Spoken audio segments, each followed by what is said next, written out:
Well, I'm sorry I'm late getting started, but I had eye surgery last Thursday and had a cataract removed, and I'm having to put drops in my eyes. And the time, I should have had it at 2, but I was in class at 2, so the only time I had was in between classes. And I have to put 2 different drops, but I have to separate them by 3 to 5 minutes in between. So there's no way I could get back, in that class and get back here in less than 5 minutes, so it took me longer than I thought it would. But I had a student looking for me, and I said I'd be right there, but I had to put drops in my eyes, and now he's disappeared. So I don't know, I just called him, and I thought he was going to be here when I came back to the classroom. So after I came back, I went around looking for him, and so that's one reason I'm later getting started. But this is supposed to be Calculus 3. Supposed to start at 2:30. It's 2:42, so we're 12 minutes late getting started, and there's still nobody in the classroom but me. So don't know where folks are, but I'll go on and get started from the current slide. Okay. Now this says example 3. We're actually in chapter 13. 13 is functions of several variables. We were talking about contour lines and those kind of things, and they had mentioned at least once or twice already, at least once, this Cobb-Douglas production function, okay? And that's example 5 on page 877. However, they did not have examples 4 or 5 on the PowerPoint. So I'm having to do this on the screen from example 3, because that has plenty of white space. So let me get my pen set up. I was going to make just a couple of minor announcements, but since no one's in the room, that may not be worthwhile doing. So if anyone comes in, then I'll pick up on those. Okay, example 5. A manufacturer estimates production function to be f of xy. This is one function, production, as a function of 2 independent variables, x and y, to be 100 times x to the 0.6 times y to the 0.4. Well, that was a requirement for the Cobb-Douglas production formula, that the exponent here needed to be between 0 and 1, but couldn't be either one of those, and then the other exponent would be the difference of the first and 1. Hey, there was a student looking for me earlier, but I had to put drops in my eyes, and he hasn't shown up, so let me pause for a moment here. Ricky is here. All right. But there was a student who was out in the hall, and I thought he said, I was looking for you. I said, well, I've got to put drops in my eye. I'll be a few minutes late. Just wait. And then when I came to the classroom, he wasn't here. I went next door. He wasn't there. We're up now. Couldn't find him, so I was even later getting started. I still don't know where he was. I just sort of caught a glimpse of him, so I don't know who he was either. So anyway, this is example 5, top of page 877, in chapter 13, functions of several variables. We just got started on it last time. 13.1, introduction to functions of several variables. And this is sort of one of these nebulous things they usually do at the early. They talk about all these things, stuff, without, seems like they're trying to motivate you to get you interested in it, and frankly, this is not very interesting stuff here. But anyway, it is an example of a function of more than one variable, x and y. So x is the number of units of labor.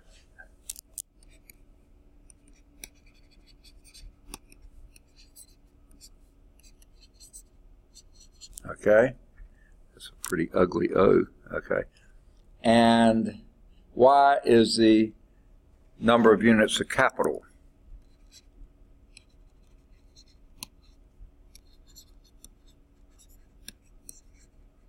Okay.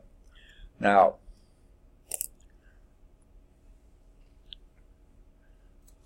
okay. Anyway.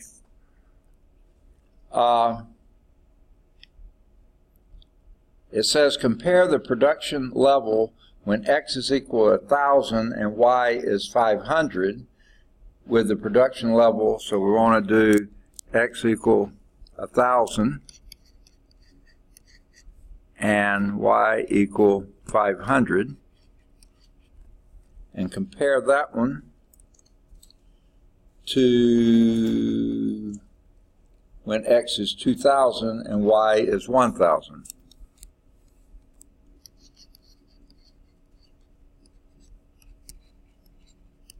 Okay?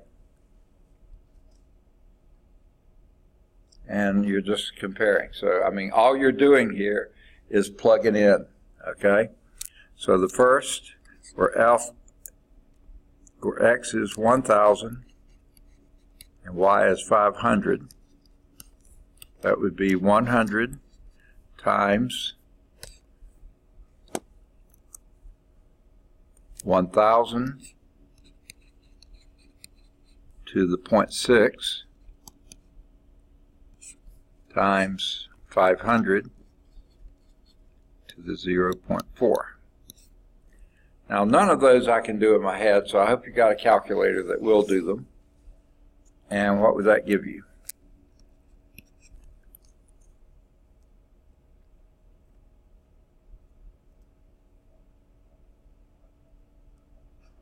Do you have an answer? Oh, okay. Or your phone won't do the calculation? I can barely read it. Oh, okay. Well, I don't have a calculator here with me, so I can't walk you through it. But it'd be 100 times 1,000, and then you use the key like that, the exponent key, or at least that's the one. I don't have my phone down in the office. I could try it there, but usually that's the one for the exponent. So 100 times 1,000 exponent, or exponent 0.6, times 500, same exponent key, 0.4, and you get an answer? Oh, that's a big number. Yeah, it is a big number. 75,000. Perfect. 785. The book says 786. They round up. Yeah. I was going to do 0.8. Right. Okay. And if you're doubling your units of labor and doubling your capital, then your F would be 2,000 as a function of 2,000 for labor and 1,000 for capital. That again would be 100 times this time 2,000 to the 0.6 times 1,000 to the 0.4. And somehow, I hope it's not too surprising, this is exactly doubled that number. Okay? 151,572, is that right? Now, I don't know if that was supposed to surprise us or, whatever. If you double the labor, double your capital, you sure hope you're going to double your production. If not, something's wrong with your model, okay? You probably should think again. But anyway, you got it. And there was no calculus involved with that. It's just plugging in numbers into a function. So I wonder why in the world did they do that? But they did. All right. Next we move to, and that was talking about the Cobb-Douglas production function. That was the form we just did. Now we're going to talk about level surfaces. Before we talked about level curves, okay, which were basically, think of it as terms of contour lines that describe a three-dimensional object on a two-dimensional area, okay? Now, a level surface is almost getting to the point of a four-dimensional something or another mapping down onto a three-dimensional object, okay? Which is rather bizarre in itself, okay? Now,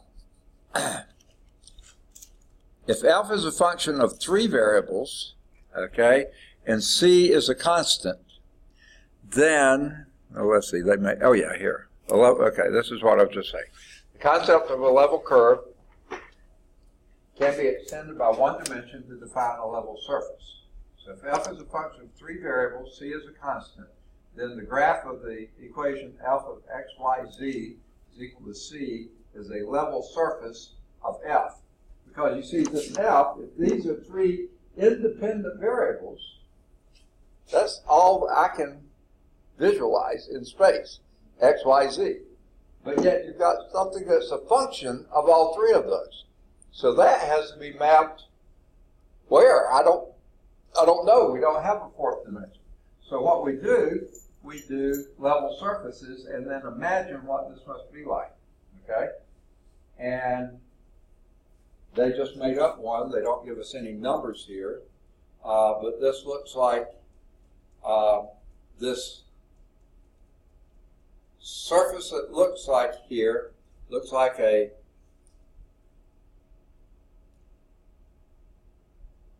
elliptic paraboloid of two sheets on the outside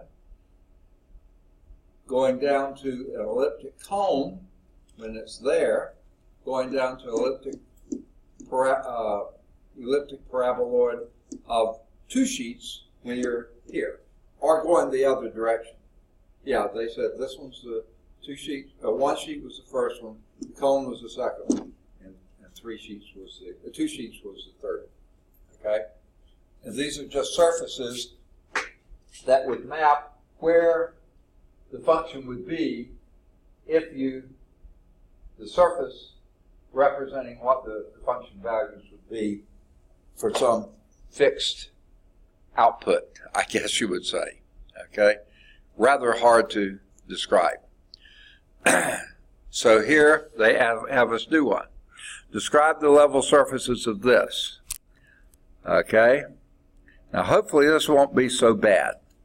So if this is a constant, say C1 is equal to 4x squared plus y squared plus z squared, what is that going to be? From 11.6.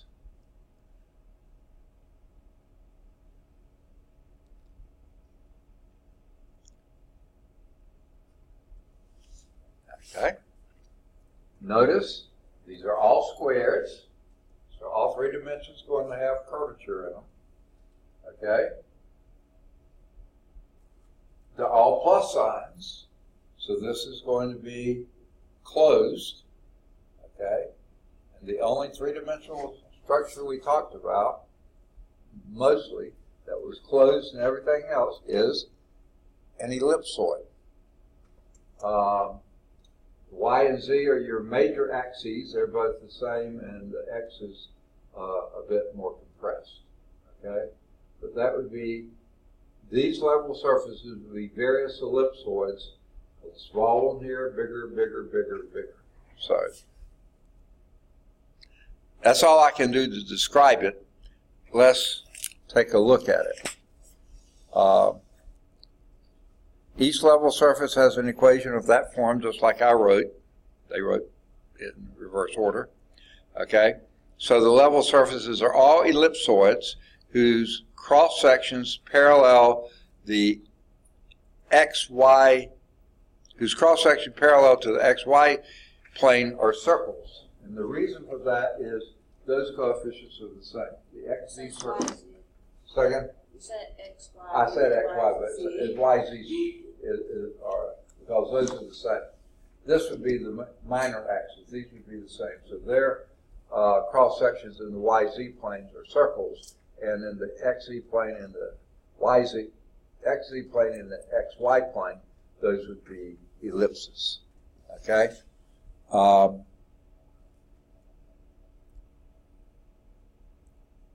Now, as C increases, the radii of the circular cross sections increase according to the square root of C. Still the same one. For example, the level surface corresponding to value C is equal to 0 would just be the single point at the origin, because there's no way that x squared plus y squared plus z squared, since all of the 4x squared plus y squared plus z squared, since all four of those are inherently positive, the only point that could be would be 0, 0, 0, to give you a 0. Okay? That's the single point, the origin. Okay? Now, extend it to 1, and when C is equal to 4, so you would have 4 out here, and then divide by 4, and then this shows you these two have radii of 2, and this one has a radius of 1. So that would be circles in the XZ, and then ellipses in the YZ, ellipses in XZ and XY. Okay, with X being the minor axis both times. Go up to C equals 16. The reason they do that is to get something that 4 will go into, but it's a perfect square. Okay, 4 works and 16 works. Okay, when it's equal to 16, then divide everything by 16. This becomes over 4, so this will have a dimension of from -2 to +2, -4 to +4, and -4 to +4.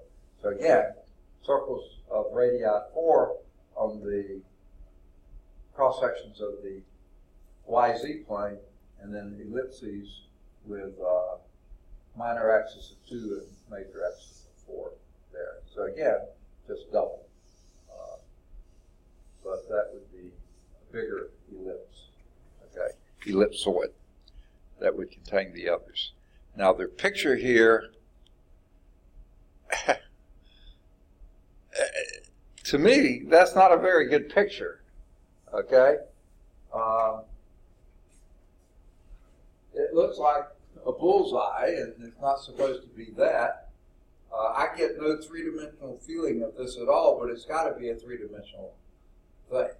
Your short axis is your x-axis, and the longers are the y's and z's, and those should be circular. It sort of looks that way, but I don't get any or much feel for three-dimensionality here at all. So I find this the first one would be 0, the next one would be C is equal to 4 would be here, and then C is equal to 16 would be the outer one. And those are ellipses, ellipsoids that rotate around any one of the axes. Yeah, I couldn't have drawn that figure to be as pretty as that, but I think I sure could have gotten more of a three-dimensional feel for it. But I'm not about to try. Okay. Now, continuing with level surfaces, a function represented by the temperature at a point x, y, z, the level surfaces 13, 15, which we just saw that one, would be called your isothermal surfaces. Now you could see that if you were thinking of the Earth here, and then different points in the atmosphere where all the temperatures were the same. And of course, that would be way out at the equator, because before you got very cool temperatures, you have to go way out. But on the poles, they could be very close and be very cool. So you could almost imagine ellipsoids like we were just seeing there. Of course, C equals 0 makes no sense for isothermal temperatures or isothermal surfaces. But the others made a little bit more sense. Now, they have a blurb here on computer graphics, and since I don't have a computer graphic package, I can't do much with you except show you the pretty pictures they do. Okay, the problem of sketching a graph of a surface in space can be simplified using a computer. Thank you very much, because I sure don't like to draw.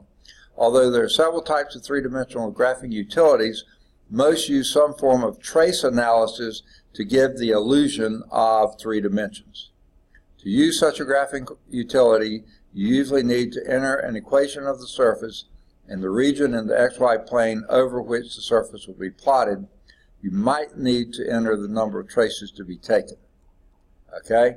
So here's an example. For instance, to graph the surface of f of xy equal x squared plus y squared times e to the 1 minus x squared minus y squared. Okay? Now I've got a problem with that. To graph the, this is to graph a surface. Okay, not a level surface necessarily, just a surface. You might choose the following bounds for your x, y, and z. Z is your f here. Okay? Now, certainly x's and y's can be positive or negative because you're squaring them, that's not going to mess up anything. But your z, your f of xy, there's no hope for it to be anything but positive. Because even if x and y were 0, here and here, e to the 1 is still e. Okay?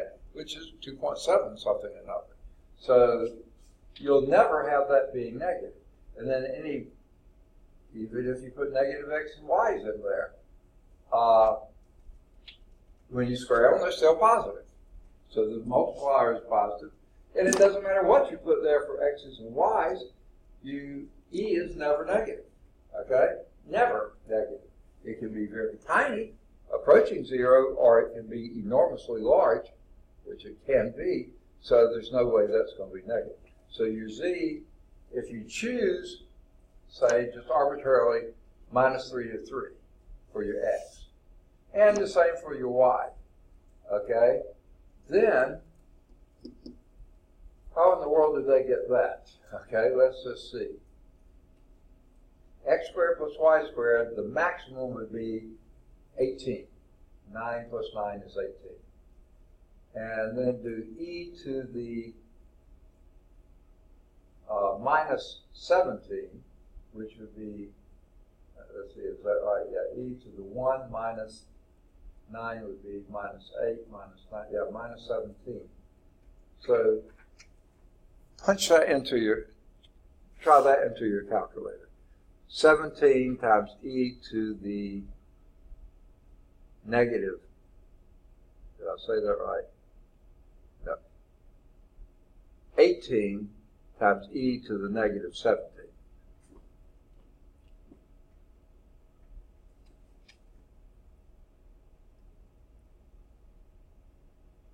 That's a lot of zeros. Second? That's a lot of zeros. Where? Before or after? Before. Before, yeah, okay. So it's an incredibly, but it's not negative. So that's close to 0, okay? So the middle point must be, certainly when x's and y's are 0, okay, just everything would be 0. There must be some point in between. I'm going to guess, let's just try 0.5. So that would be 0.25 plus 0.25 is 0.5 times e to the 1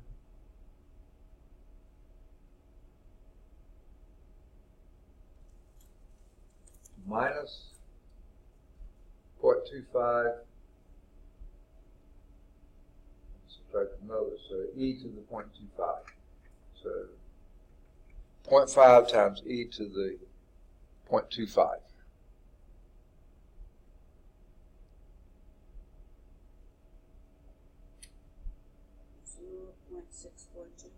Okay, so we're still nowhere close to 3.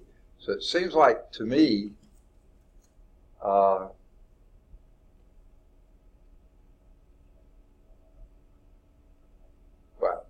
you just have to play around with it. Seems like the z is a bit big, but we'll not worry with that. Okay, here is the graph of that. that shows a computer-generated graph of that surface using 26 traces taken parallel to the YZ plane. To heighten the three-dimensional effect, the program uses a hidden line routine. Okay. Now, if this is -3 to 3 and -3 to 3, then this, if this is anywhere near scale, 3 would be somewhere up here. So this is indeed a pretty small amount. And it looks like it would be closer to 0 than 0.5, but yeah, it would be somewhere in there. Maybe 1 would work. I didn't try that. Do 2 times E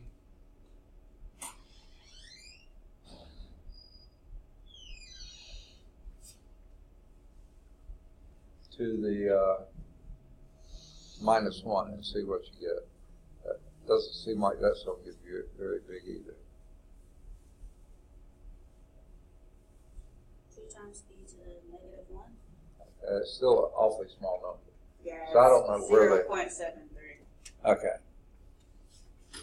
Did someone come in? I heard the door open and then it closed. But I never saw a body. Oh, it's the cleaning ladies. They looked and thought nobody was in here, and then they realized we were talking. There was somebody in here. But I'm in here from 8:30 until 5:30 with very little break. Okay, on Monday and Wednesday. Now, they don't explain a hidden line routine. I don't think that's very important. Okay, that is, it begins by plotting the traces. Now they tell what it is. In the foreground, those corresponding to the largest X values, and then as each new trace is plotted, the program determines whether all or only part of the next trace should be shown. That's why it's hidden.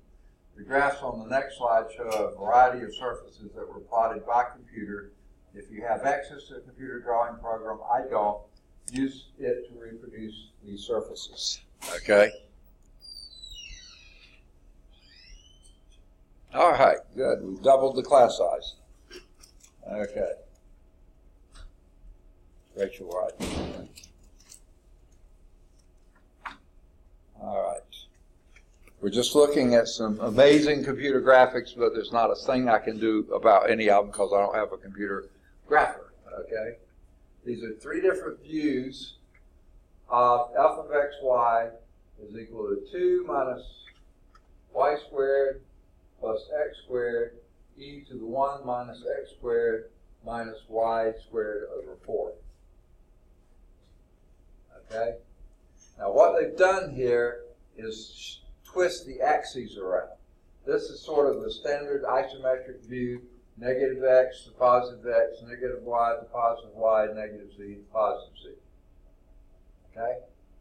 Now, what they did with this is then twist it just a little bit, not very much, to get the y rather out here, down here, the x rather than this way, up to that way. So they twist it just very, very little. And you see there's not a lot of difference in the perspective here. You know, this just gets twisted a little bit more, so you're looking more down the throat of that than you are, and this gets twisted a little further in the back. So that was a very minor change. But this one, they've taken and twisted way back, almost 90 degrees here. So now you're looking at, between x and negative y, you're looking at this view here, you know, because you've twisted it that much around. And for the life of me, I don't see what in the world is going on here. I guess this thing is done here, so this hump here you're seeing this way. And again, viewing a 3-dimensional thing on a 2-dimensional board is very, very difficult to do. But you see this back side that you can't even see here, that's what you're seeing here. And I had no clue that's what it looked like from that perspective. Okay? Again, this is mostly ooh-wah stuff. There's nothing you can do about it. or I can't, maybe you can. So here are traces and level curves of the graph of f of x, y is equal to minus 4x over x squared plus y squared plus 1. One thing to note about this one's defined everywhere, okay? Because that denominator can never be 0, ever, ever, ever be 0. So that's defined everywhere. There's no asymptotes or other things like that in it. Now, single traces, I guess that means just one plane that you're modeling. You can see there's a dip in here between the positive x and y axis, a little bit closer to x than the y, it looks like, with a hump back there of, again, a little bit closer to minus x than it is to minus y. Okay? Double traces, where you do traces in this dimension plus traces in that dimension, you can see maybe a little bit better the concept of the hole here and the mountaintop there. Okay? Now, if you did level curves, now they've shifted the xy plane. You're looking down on the xy plane. So you look down.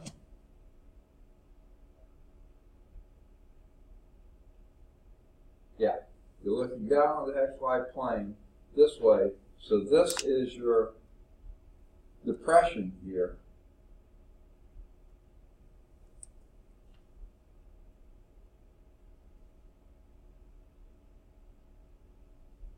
That doesn't even look right. Looks like to me the valley is down here, like I said, closer to x than it is to y. It should be right here, and the hump should be over here, closer to negative x than it is to negative y. That would be over here somewhere. Looks like to me they've got that wrong. I do not see how those could be the level curves for that, because they have it peaking on the x-axis, and that's not on the x-axis. It's not even close to the x-axis. So I can't explain that one. Okay? Here's one. F of x, y is equal to sine x sine y. So you have both, at the origin they both should be, when x equals 0, y is equal to 0, f should be 0. And then as you're going out the x-axis, this should be increasing and then decreasing and so on. Negative y-axis should be decreasing and increasing and so on. The negative x-axis. The positive y should be from here increasing and decreasing on the negative y. So therefore they're both increasing coming this way, so that makes sense. And because they're both negative on that side, then they would increase there too. And there it would be positive on x, negative on y. No, negative on x, positive on y. So you have a negative there, and here you have positive on x but negative on y, so you would have a minimum there. All right. This one is a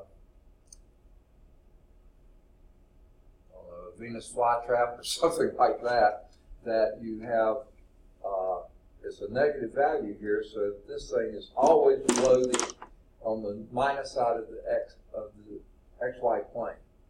And for the life of me, it looks like, well, maybe you could imagine this is on the xy plane. It's got to be. There's no way around that. But every value is below that. And of course, the closer you get to the origin, this is going to explode. So they just terminate it somewhere here, but that doesn't terminate anywhere. It would just keep going down forever. Okay, this one.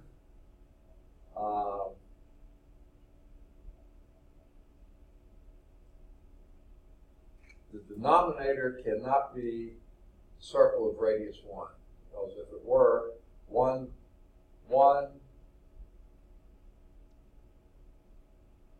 if this thing were equal to 0, that would be x squared plus y squared is equal to 1. You know,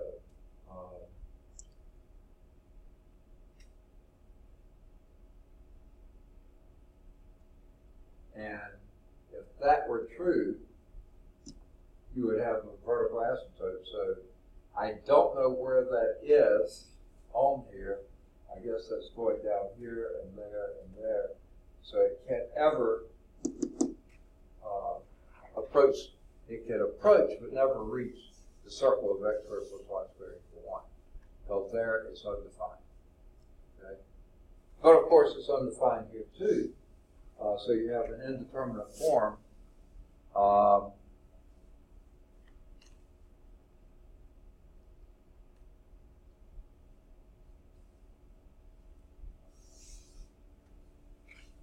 And the peak here is that z is equal to 1, because when x and y are both 0, it would be 1 over 1. Can't say much more about it except there it is. Okay. And I don't know what looking at these graphics are doing except making you appreciate you don't have to draw them. Okay. Oh, Corbin's here. Increase the class size by 50%. Good deal. Okay. We just finished looking at some computer graphics, which were really exciting, don't you think? Okay. But that finished the section 3.1. I think everything that I may have assigned last time is still going to be valid. Either 5 or 7 or both. They're both at calcchat.com.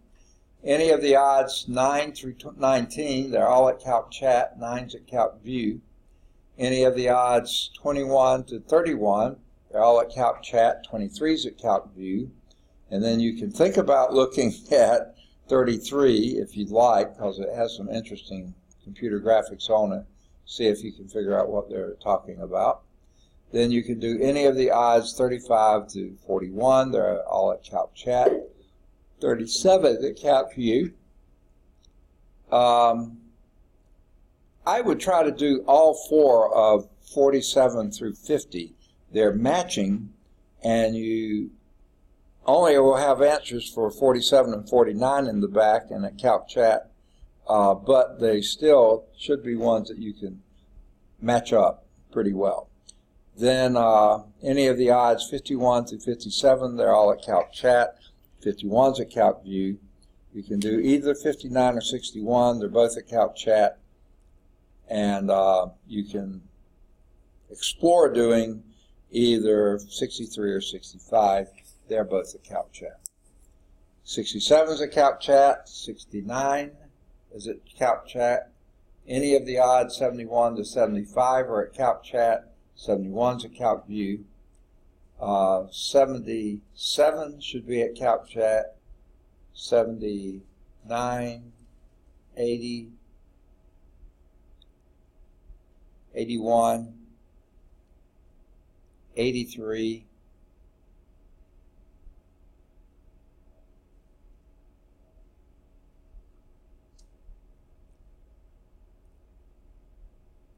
okay. I forgot to say 81 is at both CalcChat and CalcView. I think I went over these before. 81 and through 80 and 83 are both Cobb-Douglas production formulas, which basically the stuff we just did. But both of those at CalcChat. 81's at CalcView.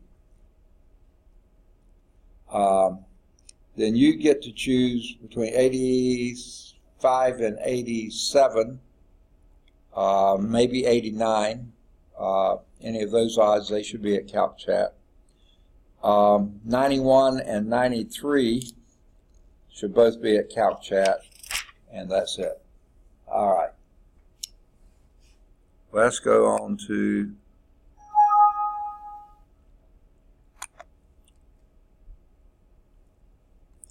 get out of 8.1. I mean 11.1. 13.1, I don't know what I'm talking about, and go to 13.2. Now, we're still not ready to start doing what this chapter is geared for, partial derivatives, which is what functions of several variables are taking us toward, but you're getting closer, okay? So, Chapter 13 again, functions of several variables. and 13.2 is limits and continuity. That's what we did before we started taking derivatives. That's what we'll talk about before we start taking partial derivatives. Okay? Here are the objectives. Understand the definition of a neighborhood in the plane. I think we've already sort of talked about that in 13.1. Understand and use the definition of a limit of functions of two variables. Yeah, we did a little bit of talking about that. Extend the concept of continuity to a function of two variables from one variable. And we'll extend the concept of continuity to a function of three variables, three space. So let's first talk about neighborhoods in a plane. Now, using the formula for the distance between 2 points, x and y, xy and x1 to y, x0, y0 in the plane, you can define what they call a delta neighborhood. That delta should sound familiar, though you probably tried to forget it. About the point x0, y0 to be a disk centered at x0, y0 with a radius of this delta. That delta has to be greater than 0 for it to be a radius. So it's a set of all points x, y, such that the square root, this is just your distance formula, the square root of x minus x0 squared plus y minus y0 squared is less than delta. So if that's your delta, here's your x0, y0 in the middle, and then your x's go at least go up to delta. Now, what the dotted line means, this is an open disk. That means it goes out there, but is not counting the boundary. And the reason for that is you have less than delta, not less than or equal to delta. So it's anything less than delta, but not equal to delta. Equal to delta would include the boundary, the circle. This is everything inside the circle, just the interior of the circle. So that's the concept of a neighborhood of the point x0, y0 in the plane, of course, xy. With this formula, when this formula contains less than equality sign, not less than or equal to, the disk is called open. When it contains less than or equal to, the inequality sign less than or equal to, the disk will be called closed. Okay? That corresponds to the use of less than and less than or equal to. Either the boundary is included or with that, or not included with that. So, if we have a region R to be a set of points in the plane, and a point x0, y0 is in R as an interior point, if there exists a delta neighborhood about that x0, y0 that lies entirely in R. So you could be awfully close to that boundary, but as long as you're inside the boundary, you can do a very small delta and still be completely within the boundary. Okay? So this interior point here, easily done. You can use a much larger delta if you wanted to, or you can get it as small as you wanted to. But if that point x0, y0 is on the boundary, there's no way. Part of that will be on the interior, but part of it will be outside that boundary. Okay? So the boundary and interior points of a region. The interior points always have a neighborhood around them, whereas the boundary points will always have part of what you would call their neighborhood outside the point, outside the location of interest. If every point in R is an interior point, meaning an open region, then R is an open region, okay? A point x0 and y0 is a boundary point of R if every open disk centered at x0, y0 contains points inside R and points outside R. There's no way it can be both unless it's on the boundary. If R contains all its boundary points, then R is a closed region. In other words, the boundary is solid, you might say. Okay? Now, limit of a function of two variables. Here's your definition. We love our limit definitions, don't we? Let f be a function of two variables defined except possibly at x0, y0. Okay, this reminds us back when we were doing first derivatives. You know, you didn't have to be defined as x approaching c. You didn't have to be approaching c, but it had to be defined everywhere else. Same thing here. Function of two variables defined, except possibly x0 y0, on an open disk centered at x0, y0, and let L be any real number, or be a real number. Then if the limit as xy approaches x0, y0 of f of xy, if that's equal to L, for every epsilon greater than 0, there will be a corresponding delta greater than 0, such that as long as the difference between f of x and L is less than epsilon, however small you choose that epsilon, you can find a delta that you can always be the differences between these two, that's your domain, you might say, can be less than delta.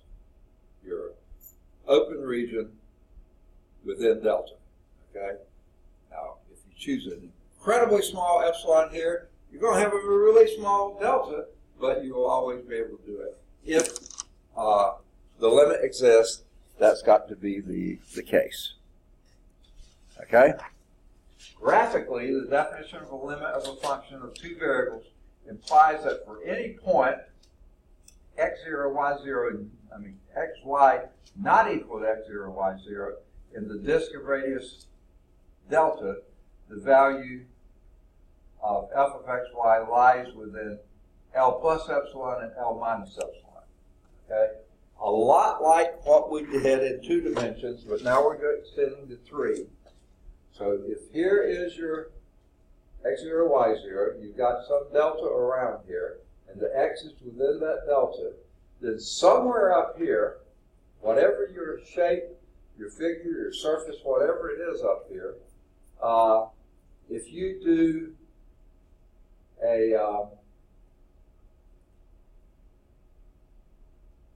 this is the value at L, value L, and the L plus epsilon and L minus epsilon, for any radius here, these are going to be within that, okay? That if you choose an epsilon here, you can get a radius, a delta down here that will contain those values, okay? So now your epsilon is up and down the z-axis, and your x and y-axis are independent of each other, and you're within some delta, not of x or not of y, but within a radius delta of that point xy, x0, y0. Okay.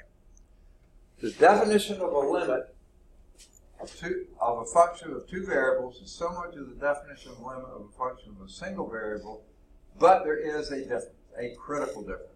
To determine whether a function of a single variable has a limit, you need only to test the approach from two directions, from the right, from the left. That's all you have to do. Remember, if those two limits are the same, then the limit exists. When the function approaches the same limit from the right and from the left, you can conclude, I just said it, the limit exists. Here's the problem with 2 dimensions though. Okay? In 2 dimensions, you have an infinite number of approaches. And you have to be able to determine if all of them work, not just 2, every approach. So for a function of 2 variables, however, the statement as xy approaches x0, y0 means that the point xy is allowed to approach x0, y0 from any direction. So if you're approaching on one dimensional, x is approaching 2 from this way or this way, does the limit exist? That's all your choices. From the left, from the right. That's all the choices. But if you're approaching a point right here, say this blue spot right here, and you're approaching it, you have an infinite number of ways to approach it. There's not just 2. There's an infinite number, okay? And they don't even have to be coming toward each other. That you have an infinite. So that's could be a real problem, okay? If the value is the limit as xy approaches x0, y0 of f of xy is not the same for all possible approaches, or paths, you might say, to x0, y0, then the limit does not exist. Just showing that it exists from 1, 2 or a dozen directions doesn't guarantee it does it from all directions. So basically, you look for the direction that will give you problems reaching that limit. So, show that the limit as y approaches the point AB, that the limit of x is equal to a. Now, frankly, this sort of is one of those duh ones that you don't see how it could be anything otherwise, and it can't. So this is kind of a real pain in the neck to try to do anything with, because it just, as x is approaching a, this is as x is the limit, as x is closer and closer to a, would be a. Well, duh, it's got to be. There's just no way around. It doesn't matter where y is, as long as the x is approaching a, the limit of x has got to be a. Okay? So this is basically pulling you down to a one-dimensional case, because it doesn't really matter what the y is doing. As long as x is getting closer to a, the limit of x is a. So here's how they show it. Let f of x be x, f of xy be x, and the limit L is equal to a. So according to our definition, the formal definition, for any epsilon greater than 0, you need to show that for every epsilon greater than 0, there exists some delta neighborhood about the point AB. Okay? That's a point now, not an interval. Point AB, such that the limit as f of xy approaches L, which is your a, so as x approaches a, is equal to x minus a, which is less than epsilon. Well, guess what? If this is x, which it is, and this is a, which it is, then that's approaching x minus a. I mean, by definition, that's it. So for any epsilon you take, I'm sorry, that's what they're saying. Whenever xy not equal to AB lies in the neighborhood, okay, there is some delta. Okay, sorry, I was thinking they were already at the delta. Well, you can first observe that by our definition, the distance between those 2 points has got to be less than your radius delta. And it follows that f of xy minus L, like I was just saying, is exactly equal to this. Because f of xy is x, L is a, this is left. They showed that on the last page. Okay? Now, it seems like to me they're just stating the obvious. So what is the absolute value of x minus a? That's the square root of x minus a squared. That's the absolute value coming from whatever direction it would be. Well, irregardless of what that is, as long as you have that less than delta, okay, so if you add this to this, okay, you're going to have something less than or equal to, this thing's got to be greater than that, because that's a square, okay? Except for when y is equal to b, and then you wouldn't be adding anything. So this thing is always less than or equal to that thing, because this is always non-negative and added to it. Could be 0, then it would be exactly the same. Otherwise, this thing's going to be greater. Okay? Now, this is exactly delta. This thing right here is exactly delta. So you found a delta that makes this statement, this string of statements true. And again, it sounds like you're stating the obvious here. So you choose your delta the same as your epsilon, and it's got to happen. It's got to happen, okay? Because this is a part of that, and this is always less than or equal to that. This is less than delta.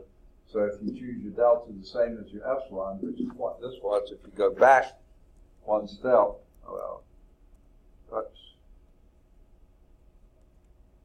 right here, that was what your epsilon was. Absolute value of x minus a. And here, that's what your,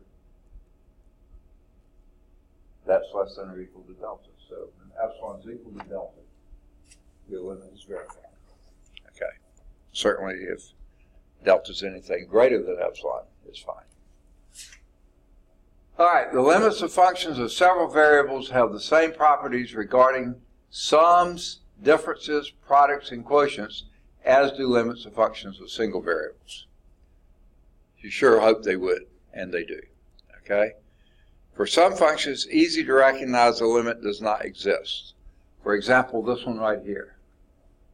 The limit as xy approaches 0, 0 can't possibly exist because this is going infinitely greater. The closer you get to 0, 0, this thing is blowing up.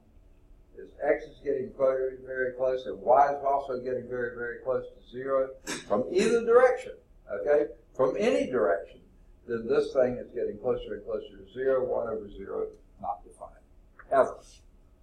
Does not exist because the values of f of x, y increase without bound as x approaches 0, 0 along any path you come. Wherever you're going, that thing's going, approaching positive infinity. No, the limit does not exist. Okay?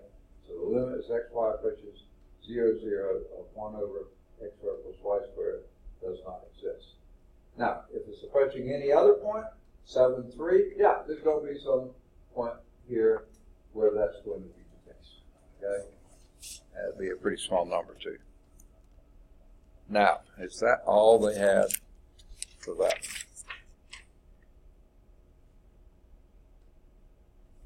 No. There was example 1.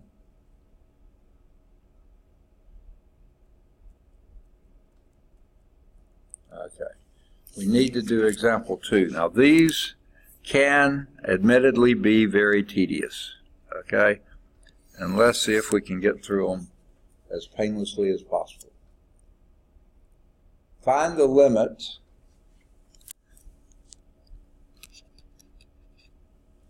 as xy is approaching 1, 2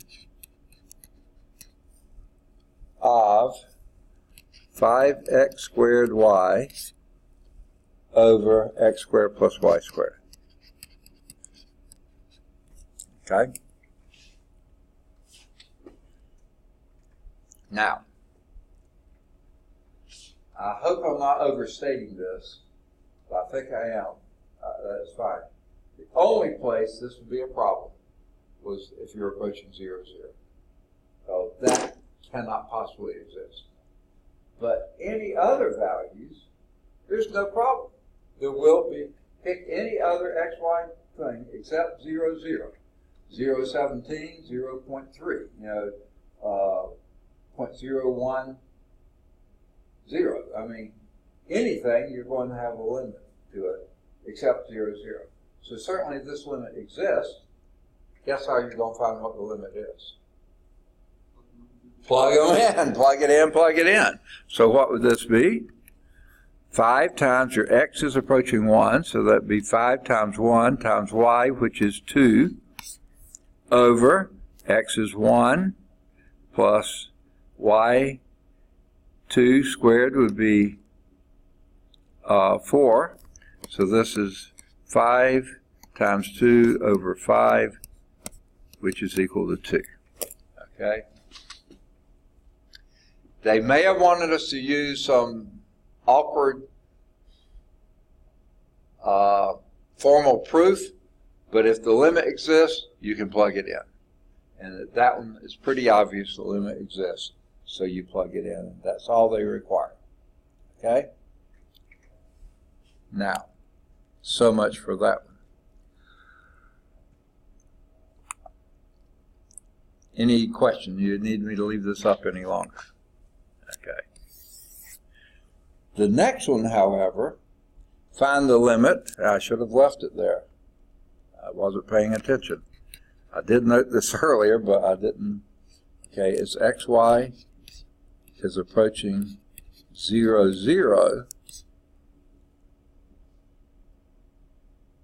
of 5x squared y over x squared plus y squared. Okay.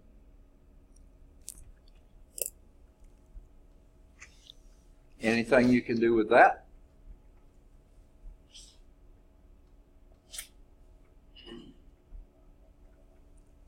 First, it's not clear the limit exists because that denominator is 0. Now, if that numerator were anything other than 0, then it can't possibly exist. And guess what? The numerator is also 0. So here we have 0 over 0, which is an indeterminate form. Now, the question is, does this have a limit? Okay. Not a very clear answer. Okay? Now, what if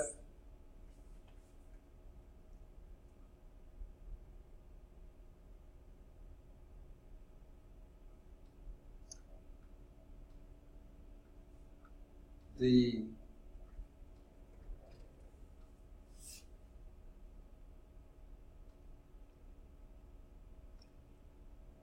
x is approaching 0, but y is not? Okay, it's sort of a strange situation. X approaching 0, but y is not. Then this is still going to be going to 0. This one, not necessarily. So you have 0 over something that's not 0, that's still going to be 0. So sure enough, as x is approaching 0, but y is not approaching 0, so x is going closer and closer to the origin, but y is staying, say, a very large value, then that does approach 0. Okay? And similarly, thinking it the other way, that approaches 0. So if you're approaching 0 along the x-axis or y-axis, the limit is 0. But what if you're approaching 0, 0 from, say, the diagonal, where x is equal to y? Well, where x is equal to y, let's just say y is equal to x, it would be 5 times x cubed over x squared plus y squared. Okay. Let's say that again. 5x cubed over x squared plus x squared, because y is equal to x. So this will be 5x cubed over 2x squared, which would be 5 halves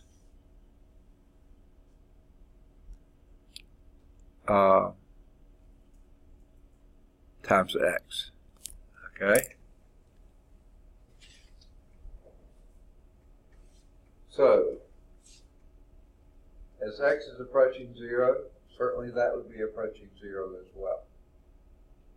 So, there's another direction you can't rule out. Okay?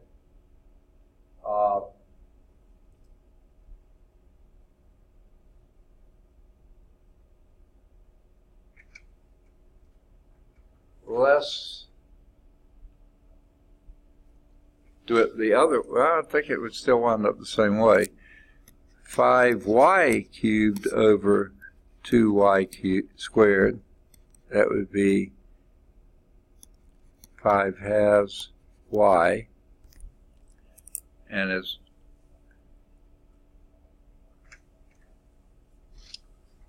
okay, not getting anywhere close to it here.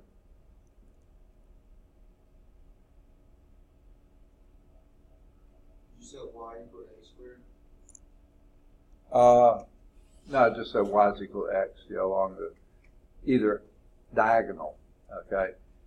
But the point is, I was trying to find the place where it doesn't. As it happens to, it approaches everywhere, okay?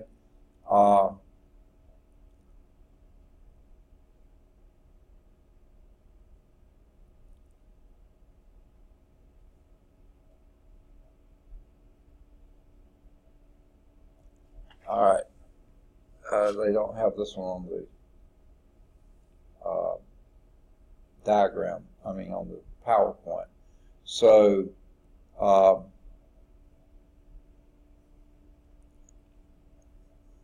this one's one of those that's a little tedious because they're actually going through the formal definition to prove it. I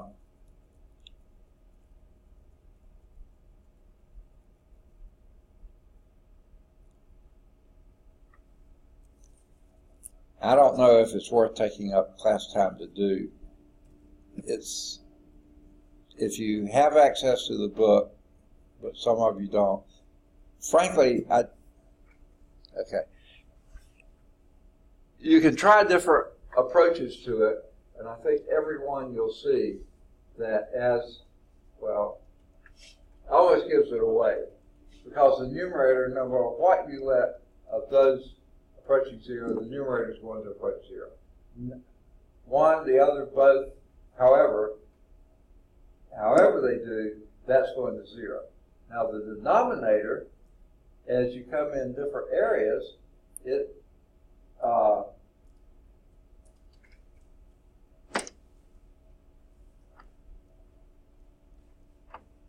exactly what you saw here. The ratio of the numerator to the denominator in either of these two cases or any other case you want to do with, the numerator is going to be basically a third power coming close to zero, where the denominator is going to be a second power coming close to zero. The third power is always going to win. Okay? So if it's coming in 3 ways towards zero, and this is coming in 2 ways towards zero, yeah, that was going to zero. Okay? So it's that is a very arm-waving, qualitative description, not at all quantitative. If you want the quantitative, look it up in the book. It's there. Deal with the deltas and the epsilons, but it is doable. Now the next one was the limit that doesn't exist. That was example 4. That was this picture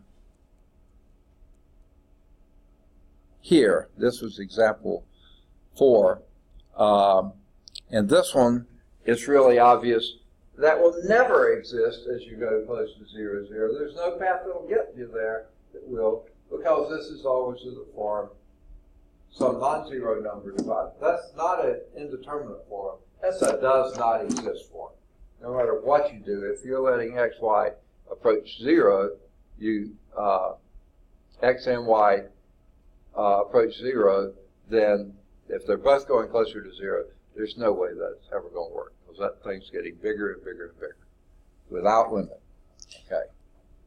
So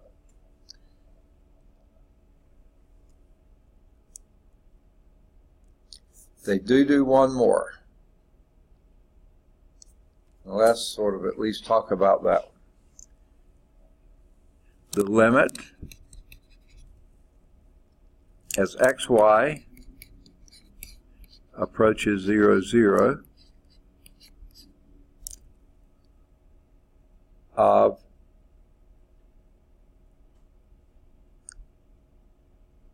x squared minus y squared over x squared plus y squared. Goodness, I can't write. Okay. Oh, and that thing squared. Okay. It says show that that limit does not exist. Now,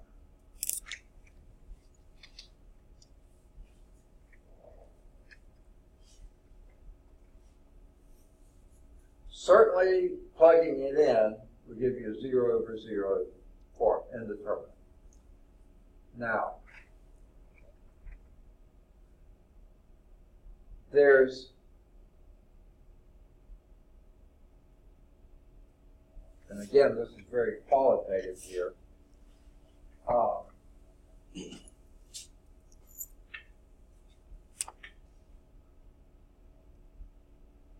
If you came along the diagonals here, where x was equal to y, this would be 0. Okay? But this wouldn't be 0. X squared plus y squared would not be 0. So that would indicate a limit might exist being 0. Okay? Possibly. But you still have the problems of but let's see if we approach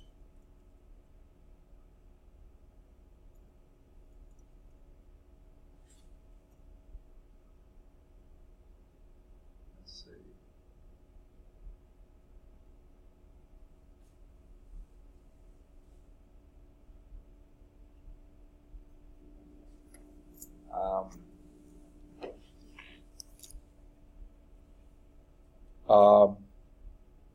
Oh yeah, okay, sorry. What if you came in the y-axis? That would mean y is equal to 0, and let x vary. So that's coming in the x-axis, okay?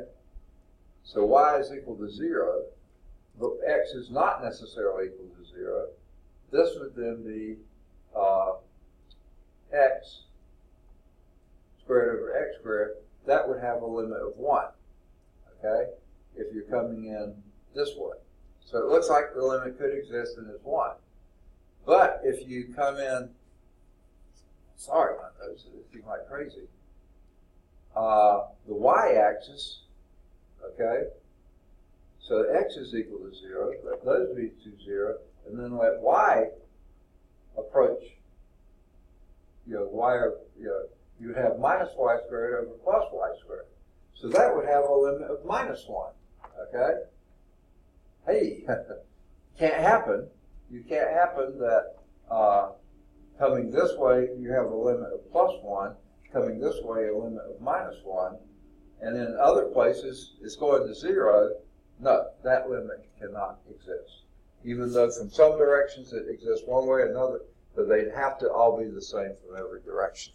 So that's basically how we're approaching that one.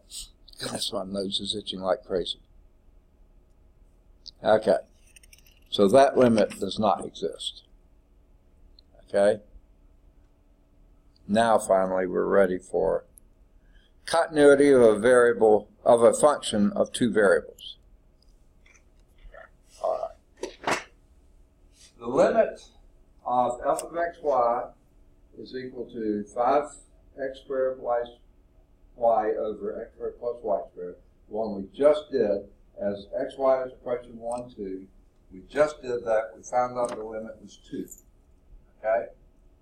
Now, no matter which way you come, that limit's going to be 2. So in such cases, f is said to be continuous at the point 1, 2. Because no matter how you come into it, you always reach the same limit. Always reach the same limit. That means it's continuous at that point. Okay? So here's the definition of continuity of a function of two variables. A function f of two variables, say x and y, is continuous at a point x0, y0 in an open region of R if f of x0, y0 is defined. That number one, it has to be defined, otherwise it can't be continuous there, and is equal to the limit of xy as xy approaches x0. Yeah, that's not quite right. I think that, yeah, okay. And is equal to the limit of f of xy as xy approaches 0, and that limit is f of x0, y0. I don't know why this vertical line is here. Just periodically they show up on some of these slides. That doesn't mean anything. Don't try to read anything into it. That's that.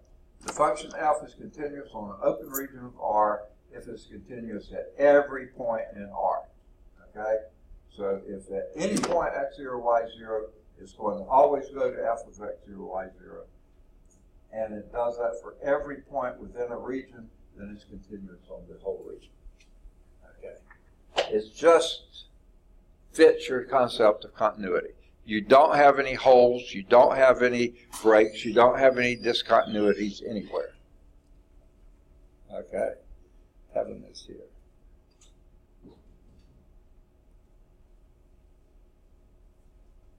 All right.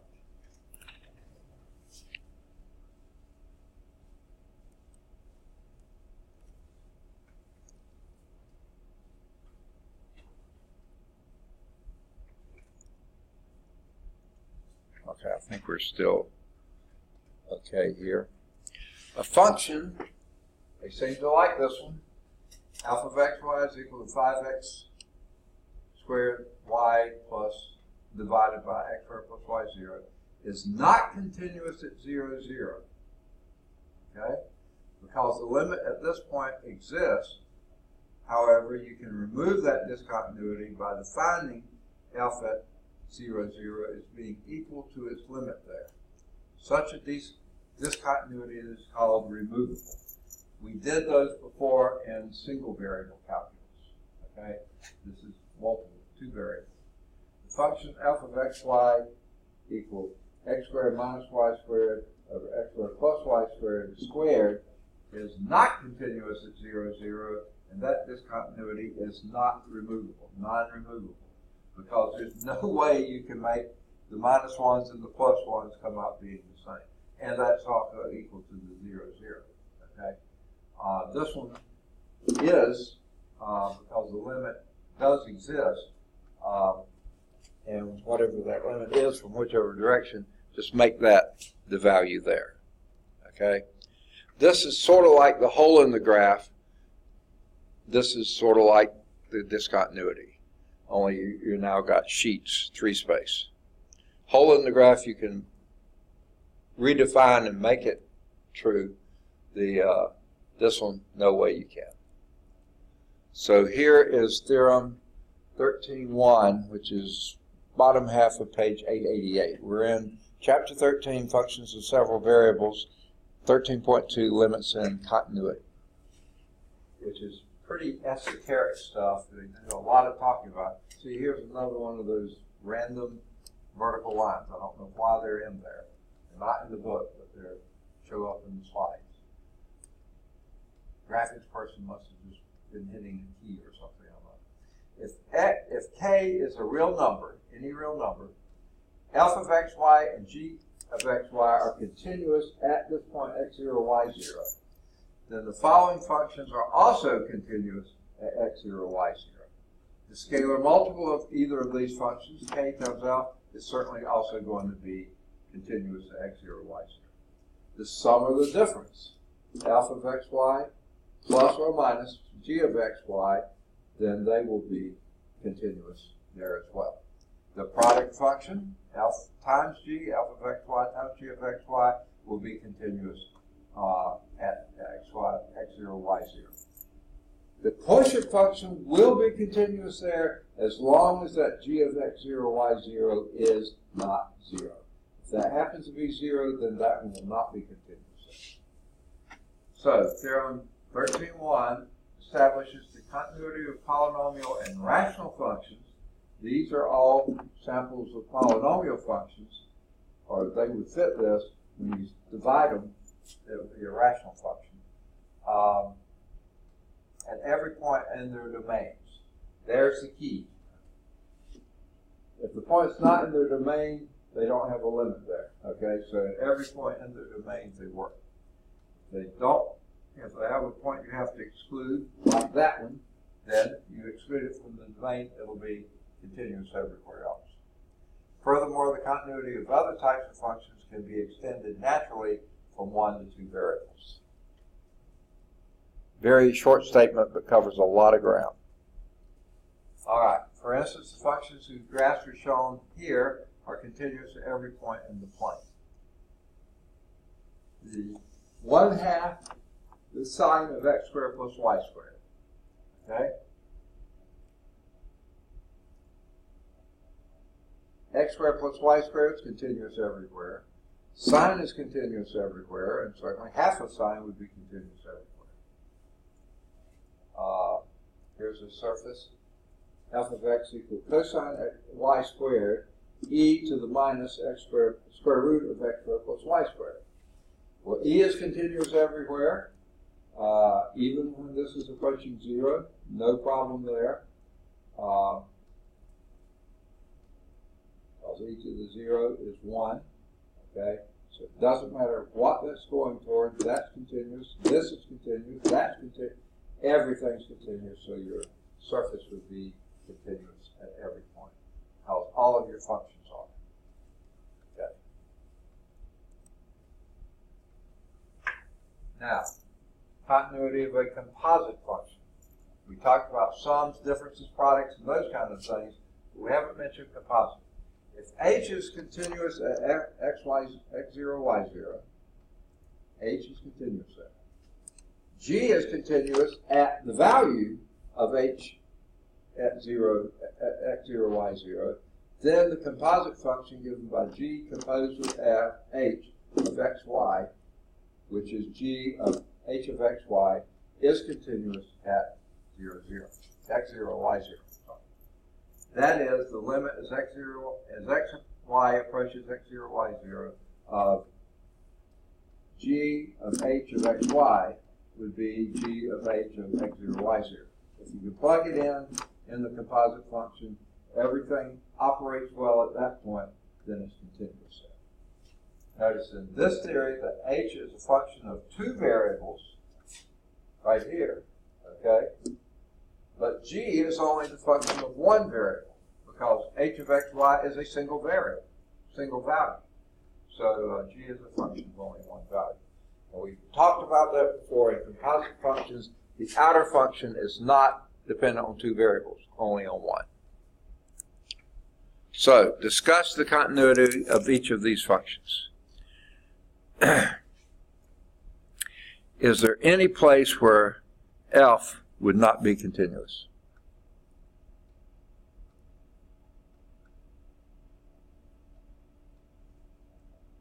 What do you have to worry about?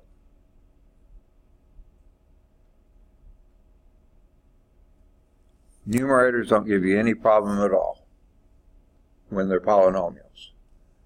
But what's the only thing you worry about?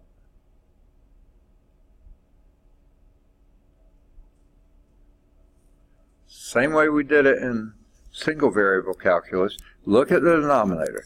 X squared plus y squared cannot equal what? 0. Is there any value where x squared plus y squared would equal to 0? No positive x's, no negative x's, no positive y's, no negative y's, but 0, 0. That would be a point where this is discontinuous. So it's continuous everywhere in the xy plane except the origin. And it is not continuous there. Now, you might argue, well, wait. Can't even argue.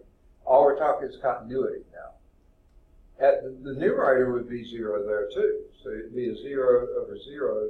So the limit could exist, but it's not continuous there. It can't be. Now, is it a removable discontinuity? I doubt it. Maybe it could be removed, but I kind of doubt it. Okay? So that's continuous everywhere except the point x0, y0. Okay? I'm sorry, x equals 0, y equals 0. Okay, how about this one? Discuss the continuity of each of those functions, of this function.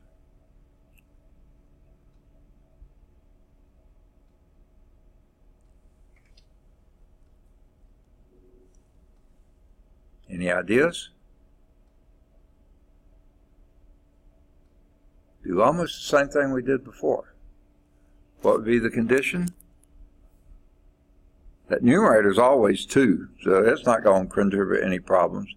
It's only the denominator. What can denominators never be? Okay, y minus x squared cannot equal 0, which means y cannot equal x squared, right? If you add x squared to both sides of the inequality. Well, what does that describe?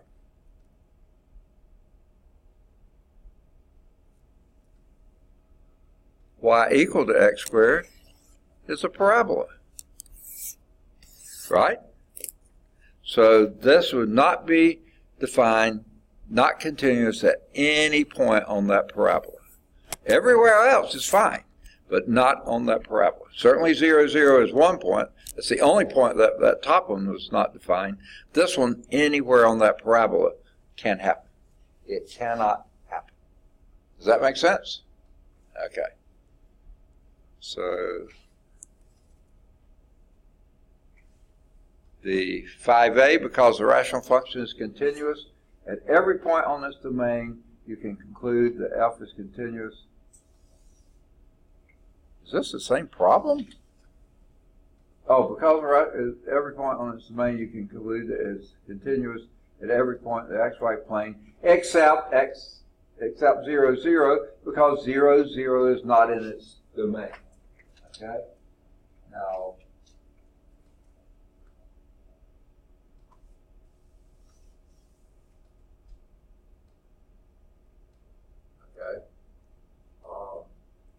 it seems like this graph off just a little bit,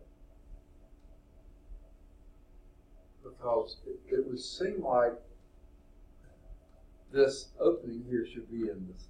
The z-axis should go through the center of that and the center of that, but it seems like the drawing is just off a little bit. At 0, 0, here it's going to positive infinity. Down here it's going to negative infinity. It just isn't. There's no way that can be continuous. Now, I'm not going to draft that for you, but thank you for drawing the graph. Okay. Now, the function g of x, y is equal to 2 over x squared minus x minus y squared, y minus x squared, is continuous except at the points where the denominator is 0. Those points are given by the equation y minus x squared is equal to 0. You can conclude that the function is continuous at all points except those lying on the parabola y is equal to x squared, which is what we just said.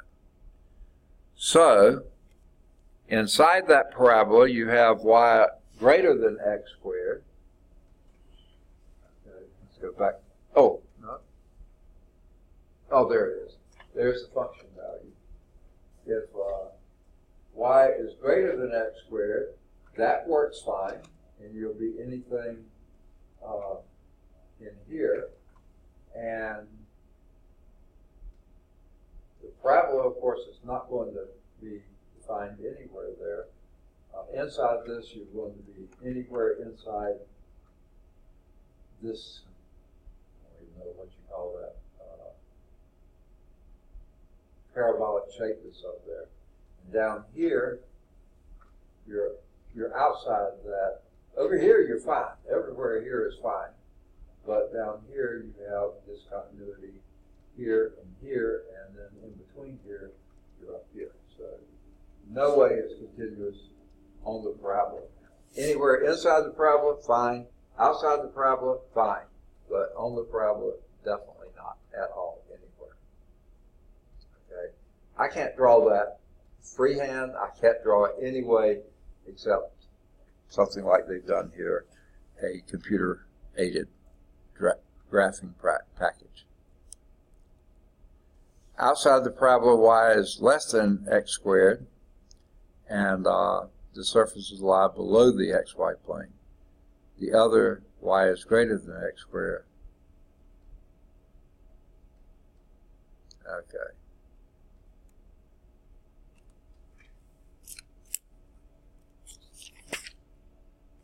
All right, continuity of a function of 3 variables. Thank goodness they're not lingering here very much.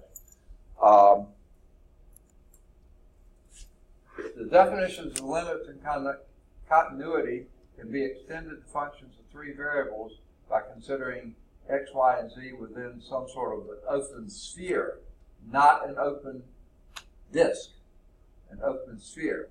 So that the square root of, so that x minus x0 squared plus y minus y0 squared plus z minus 0 squared is less than your delta squared. Now we've got a square here.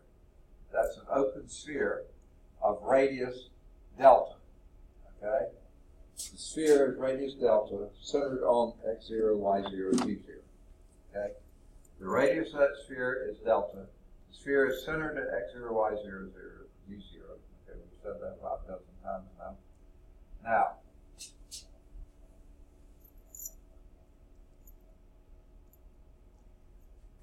the region inside the sphere, whatever you got there is going to map into something else.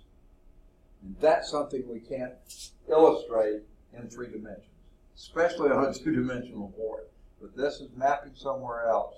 So, but this is the concept you have to have. Anything within the radius of the sphere, that's you think of your domain, okay? Or the region of interest, let's call it, okay? A point x0, y0, z0 in a region R in space is an interior point of R if there exists a delta sphere about that x0, y0, z0 that lies entirely inside the R. If every point in R is an interior point, then it's called an open sphere, okay? Well, open region. I don't know what they call it, region, I guess. Space is probably better. The definition of continuity of a function of three variables, a function f of three variables is continuous at any point at a point x0, y0, 0 in an open region R if f of x0, y0, 0, x0, y0, and z0 is defined. Okay? Now that means if there is that one point that doesn't work and the f is not defined there, then no, it's not going to be continuous there. Okay?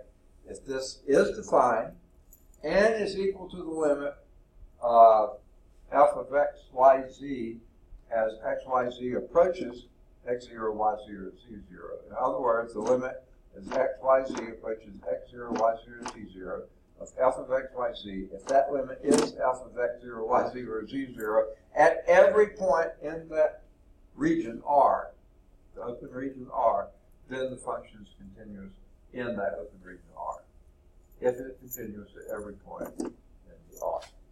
So these are almost stating the same things over and over, but this time it's in 3 dimensions, not just 2. So let's discuss the continuity of this. Guess what? We do the same thing we did before. Guess what that is? This will be continuous everywhere except where? Where the denominator is equal to 0. Well, so we say x0 plus y0, x squared plus y squared minus z cannot equal 0. Well, where would that be?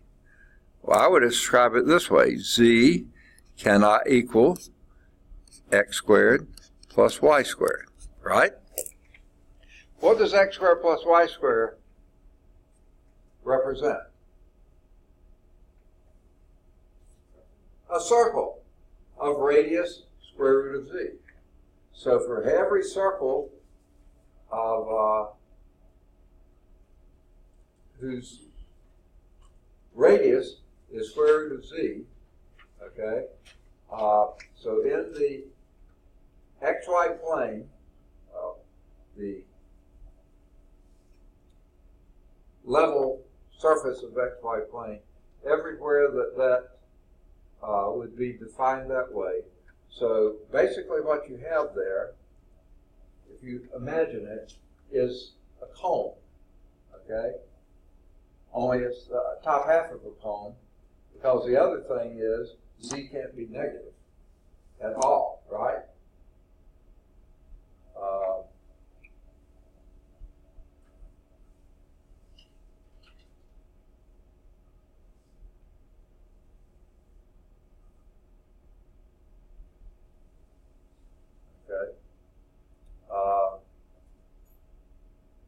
I don't think z can ever be negative, so it's only going to be the top half of space, okay, with z is positive. And if you picture this, at 0, 0, z would be 0. And that couldn't happen, because so that's the point. And then every circle getting bigger and bigger. The higher you go with z, then the wider and wider the circle. So that forms, if I'm not thinking wrong, that forms the top half of a cone. And anywhere on the top half of the cone, that's not defined. Anywhere inside the cone, no sweat. Anywhere outside the cone, I don't think it can happen there either. Okay, because inside the cone, your x squared plus y squared, when it's greater than z,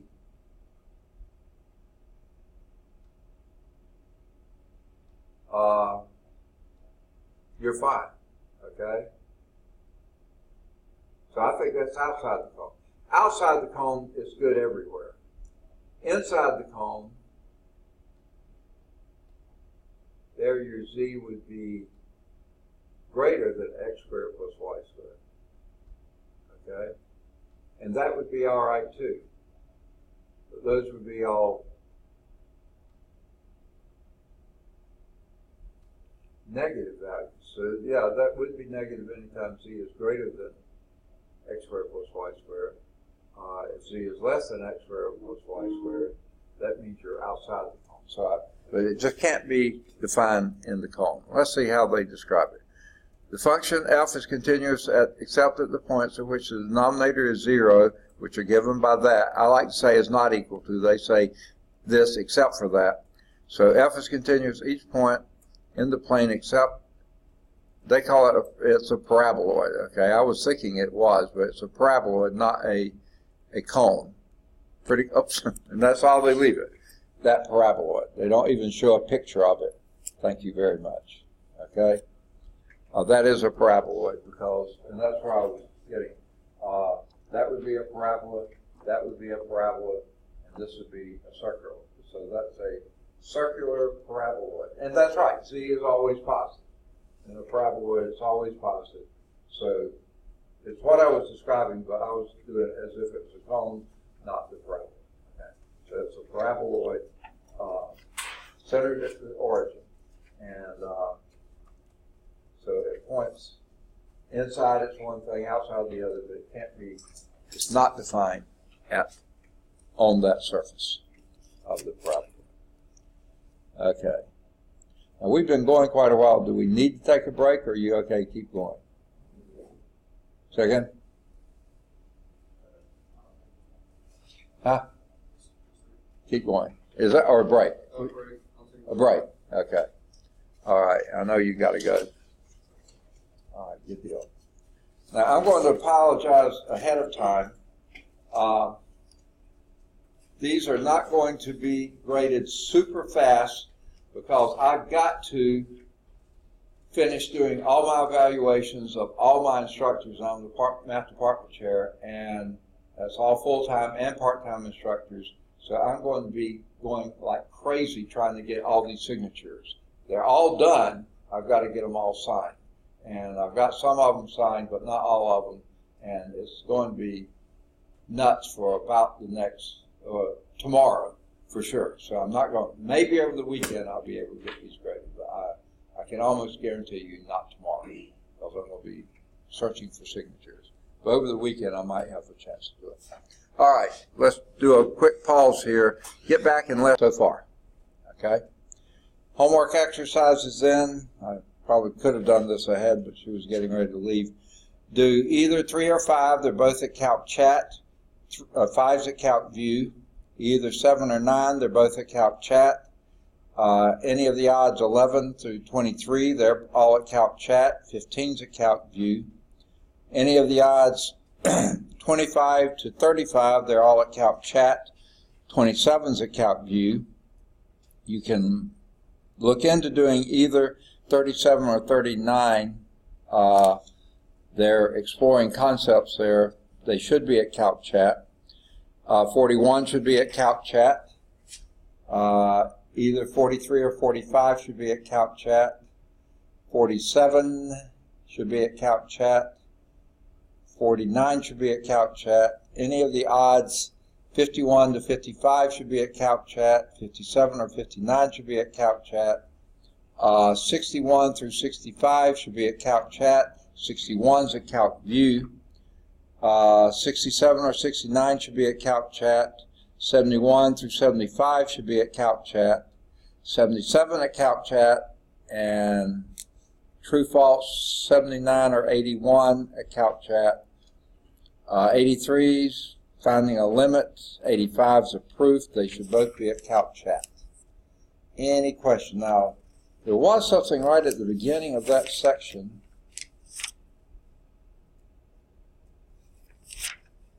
that I meant to point out. Actually was the beginning of 13.2. there was a little blurb on Sonia Kowaleski. I thought they were going to say something about it. She lived in the last half of the 19th century, and much of the terminology and used to define limits and continuity in 2 or 3 variables was introduced by the German mathematician Karl Weierstrass, and his rigorous approach to limits and other topics gave him the reputation as father of modern analysis. He was a gifted teacher, and one of his best-known students was this Russian mathematician, Sonia Kowaleski, who applied many of his techniques to problems of mathematical physics, became the first woman to gain acceptance as a research mathematician. And that's sort of sad. Latter half of the 19th century, the first woman, or one of the first women, to gain acceptance as a research mathematician. She was quite bright. Beginning of this chapter, this section, 13.3, I haven't advanced to it. I didn't know my cursor was on top of the mark there. All right. It's jumping all over the place. Okay. So let's end 13.2 and move to 13.3. These are going by pretty quickly, but we almost have to go by quickly because if you'll notice, section 13 has 10 sections in it, so they need to move right along.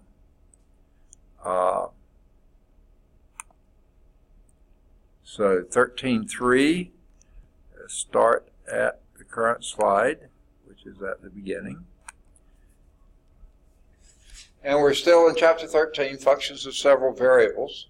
13.3, finally, we're getting to partial derivatives. Okay. Our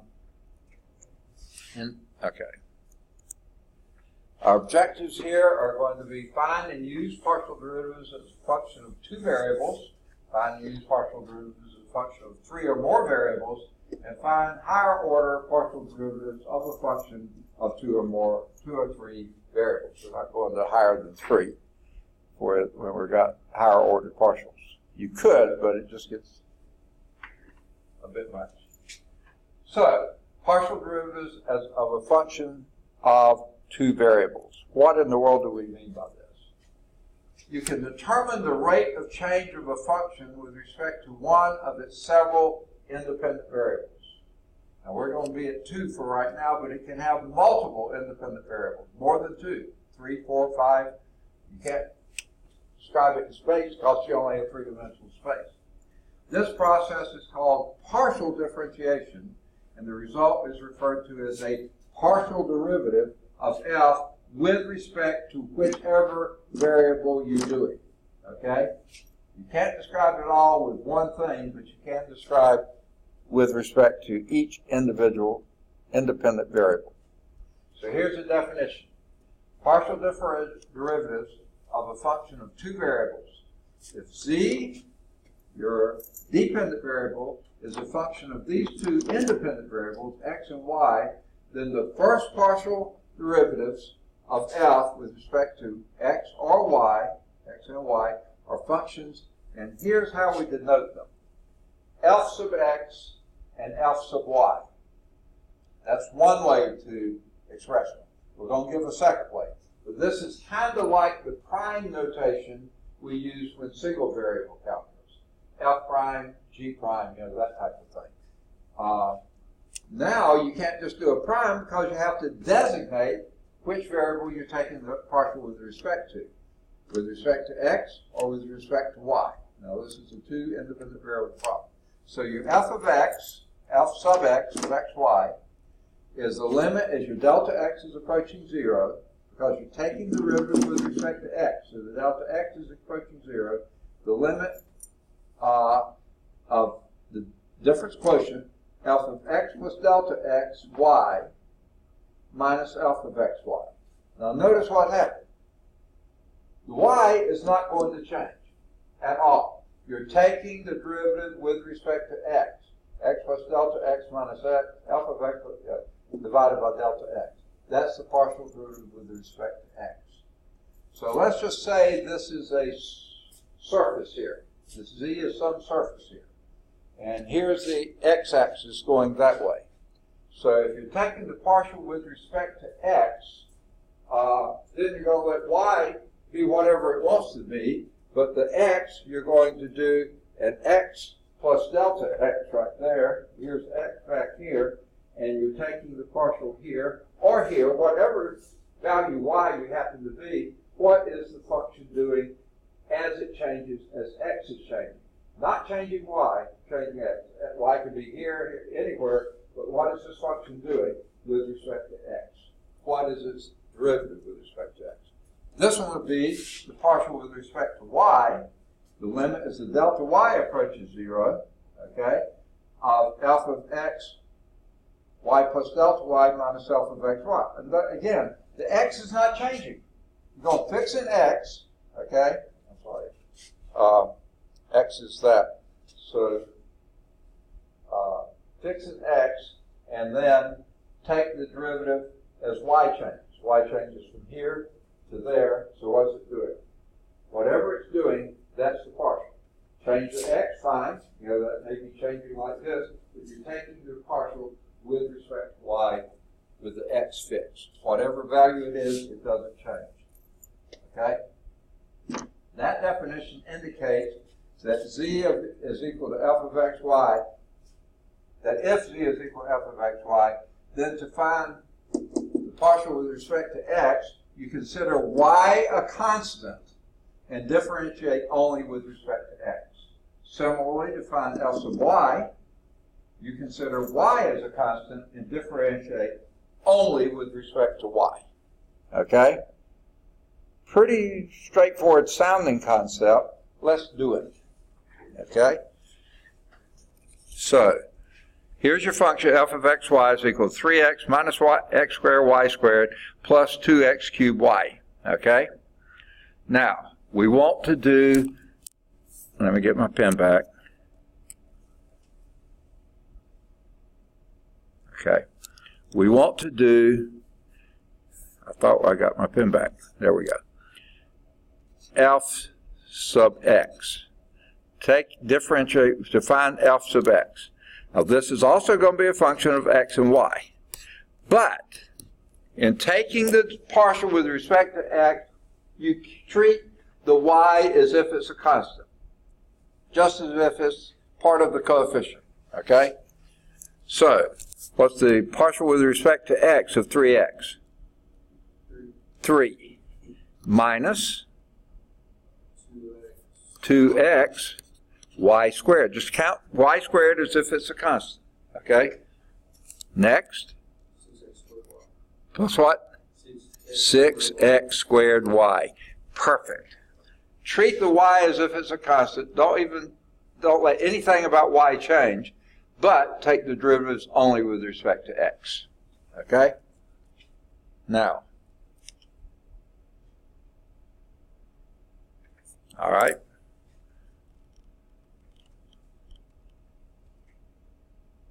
Now, oh yeah, this has an a and b. All right.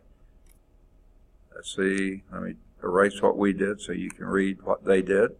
But we did 3 minus 2xy squared plus 6x squared y. They got no 3 minus 2x y squared plus 6x squared y. Got it. Got to get my pen back. Okay.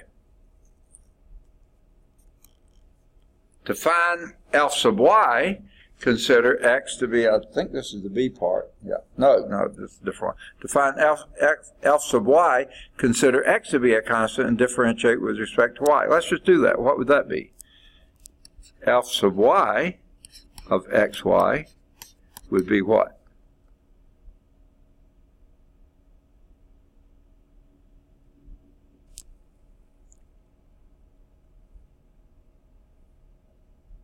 Give me a hint. Make a guess. Okay, the first term will be 0 because 3x, x is a constant, derivative with respect to y of a constant would be 0. But how about the next term? Minus, second, 2x squared y, perfect. Plus what? Plus 2x cubed. 2x cubed, perfect. Because you're only taking derivative with respect to y. So the x's are counted as a constant in the first term. That's all you've got as a constant. The derivative of a constant with respect to y is 0. But in the next two terms, you have a y squared and a y, so you take the derivative of them, treating the numbers and the signs and the x's as if they're constants. Exactly. Perfect. I don't think they're going to do it, but yeah, they do it. They will. Here it is. Okay. All right, she's back. F sub y is minus 2x squared y plus 2x cubed. Perfect. Okay. Now that's all the A one. Now, to find f sub x for, I think they left something out here. That's f of xy. For f of xy equal log x times the sine squared y. Okay? You're doing the f sub x. So what would your f sub x of xy be? Now what are you going to have to incorporate here? Anyone recall? Earth to class, come in please. Take the partial with respect to x. Okay, chain rule is going to be used in part of it for sure. But before you even get to the chain rule, Change it to 1 over x. okay, wait, okay. Now you're starting off okay, but what that is a product of two functions. So you're going to have to use, and both of them are functions with x in them. And say you're taking the partial with respect to x, you're going to need the product rule. So how does the product rule go?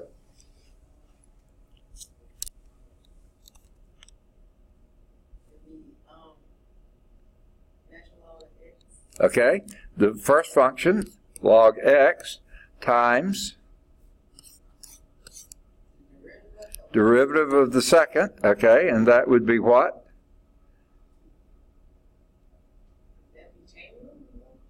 You will use chain rule in a minute. Okay, second. Not negative, cosine. Cosine of x squared y, but now you use the chain rule. No? 2x, okay? But it would be 2xy, because you treat y as if it's a constant. Now that's just the first half of the product rule, plus what?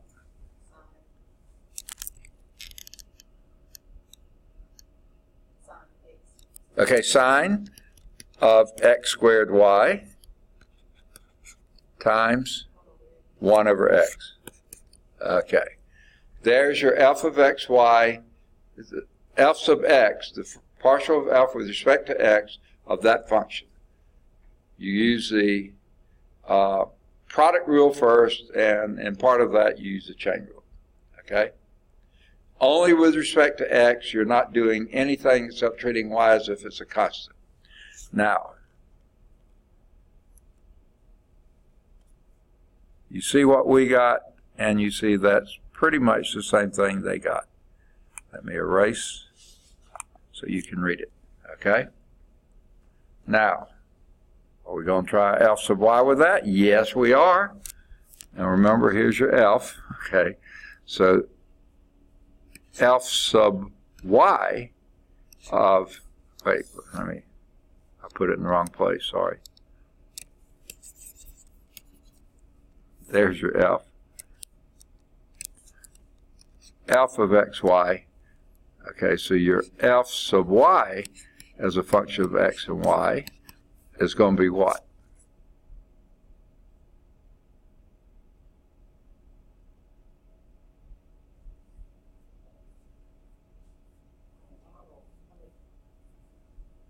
Say a little louder.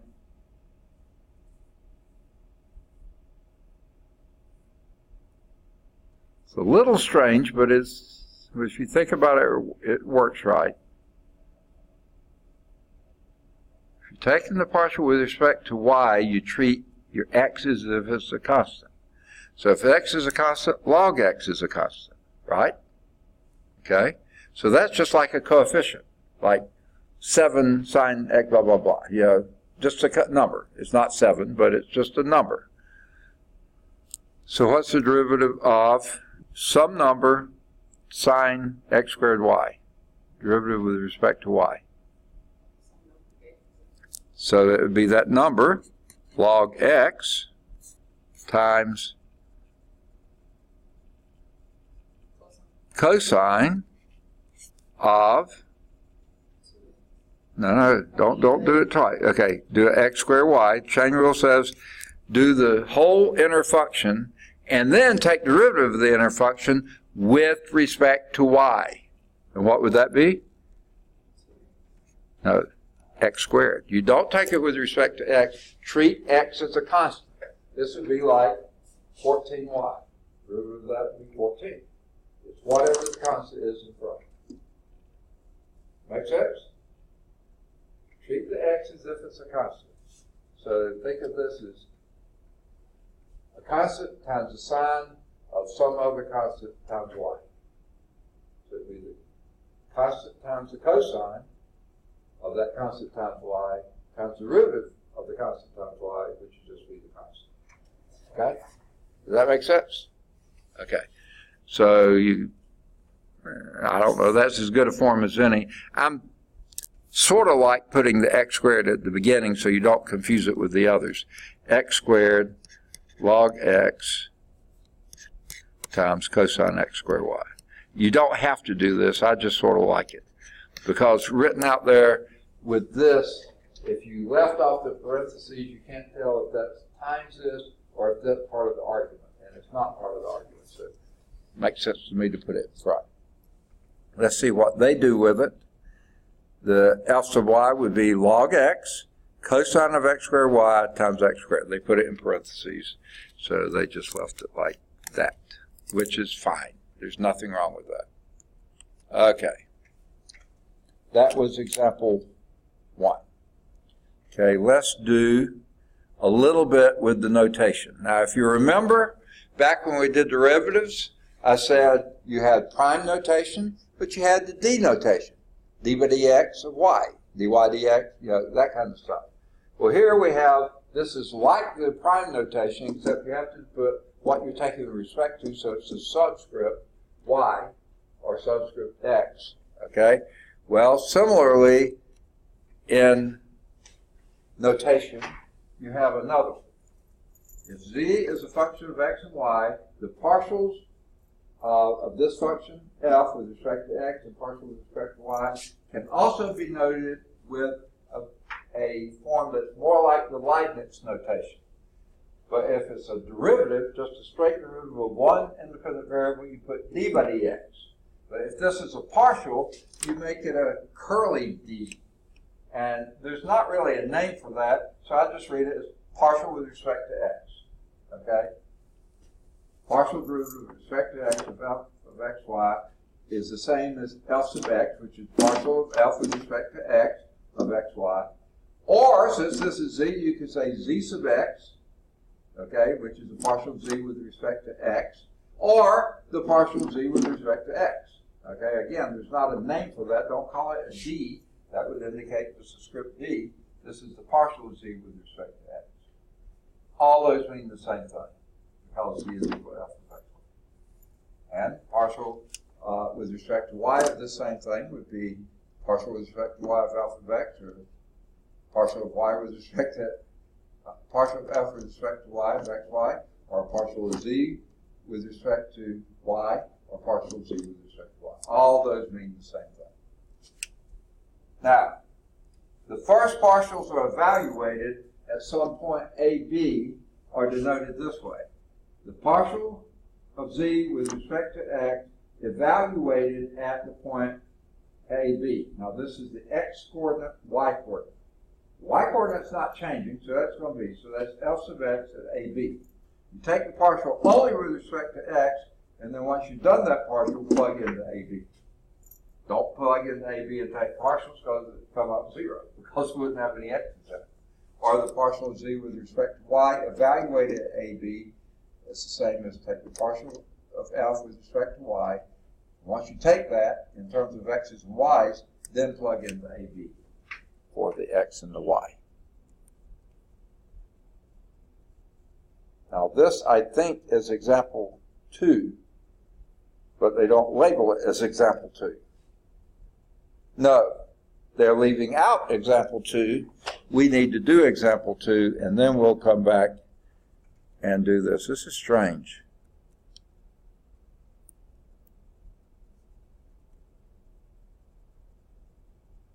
Okay, gotta find some place to do it. All right, let me erase what we got here, and we'll do example 2 here. For f of xy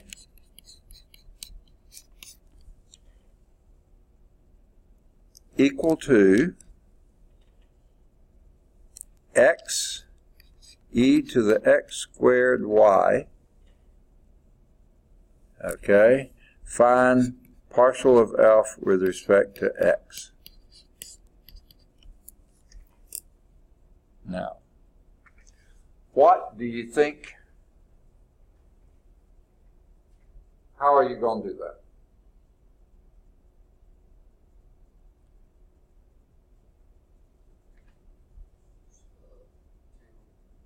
Okay, you will use chain rule at some point, but before that, product rule, because this is a product of two functions of x times e to the x squared y. Okay, so product rule says what? Second, x, the first one.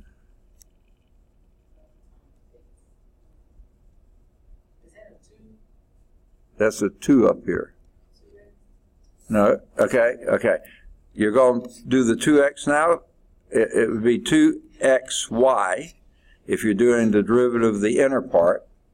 But you got to do the derivative of the outer part too, which is, okay, e to the x squared y. Okay, remember?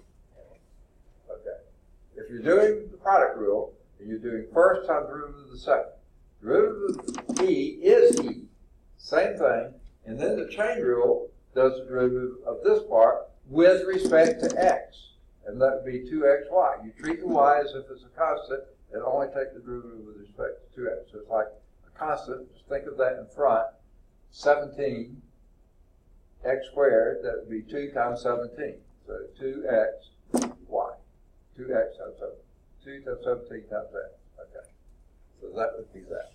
That's just the first half of your product rule. Second half would be what? Say again?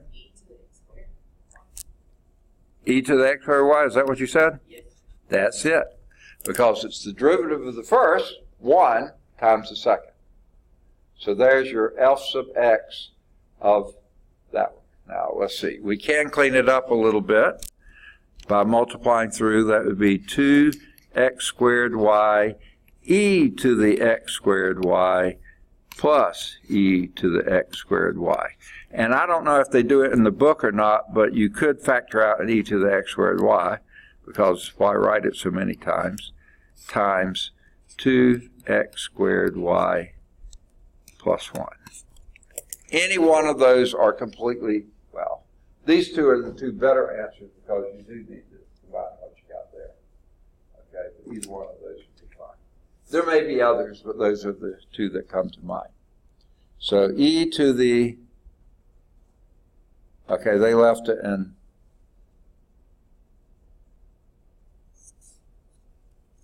boy, they didn't even simplify, but they said x e to the x squared y times 2xy plus e to the x squared y. Okay, they didn't simplify it at all. Okay, now, they say evaluate that partial at the point of 1 log 2. I can't write. I don't know what's going on here. Now, I have a little bit of problem here. I have a lot of problems. Like log 2, right? Okay. Before I do anything with that,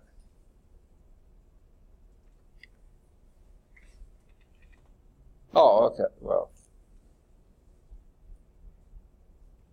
yeah, that's just a point, so you can evaluate it anywhere there. Usually I like to make sure the point's on the surface, but we don't even have a surface here. So it doesn't really matter. Okay, so evaluate that derivative, that partial derivative, at this point. And either one of these forms will be fine. I wouldn't do it their original form, but which one? I don't care.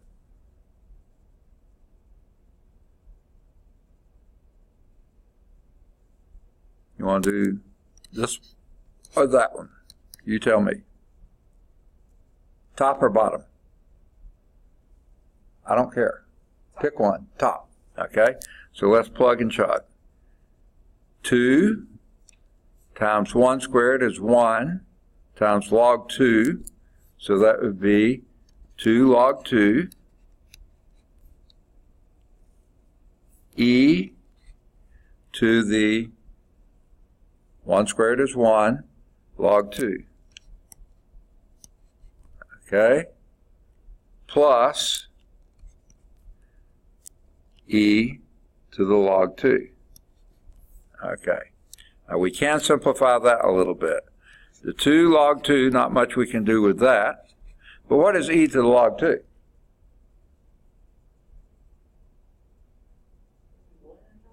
That would be 2. Those are inverse functions of each other. Whatever a log does, an e undoes it, or whatever an e does, the log undoes it. So that would be 2. So this would be times another 2, and then this would again be 2. So this would be 4 log 2 plus 2. Or, if you want to factor out the 2, 2 times 2 log 2 plus 1. That would be the second type form there. Okay? Now, let's see how the book did it. Whoa. There it is. Okay, I lost it. 4 log 2 plus 2. Okay? Got it. Now, I need to do f sub y. So I don't have room, so I'm going to erase parts of this.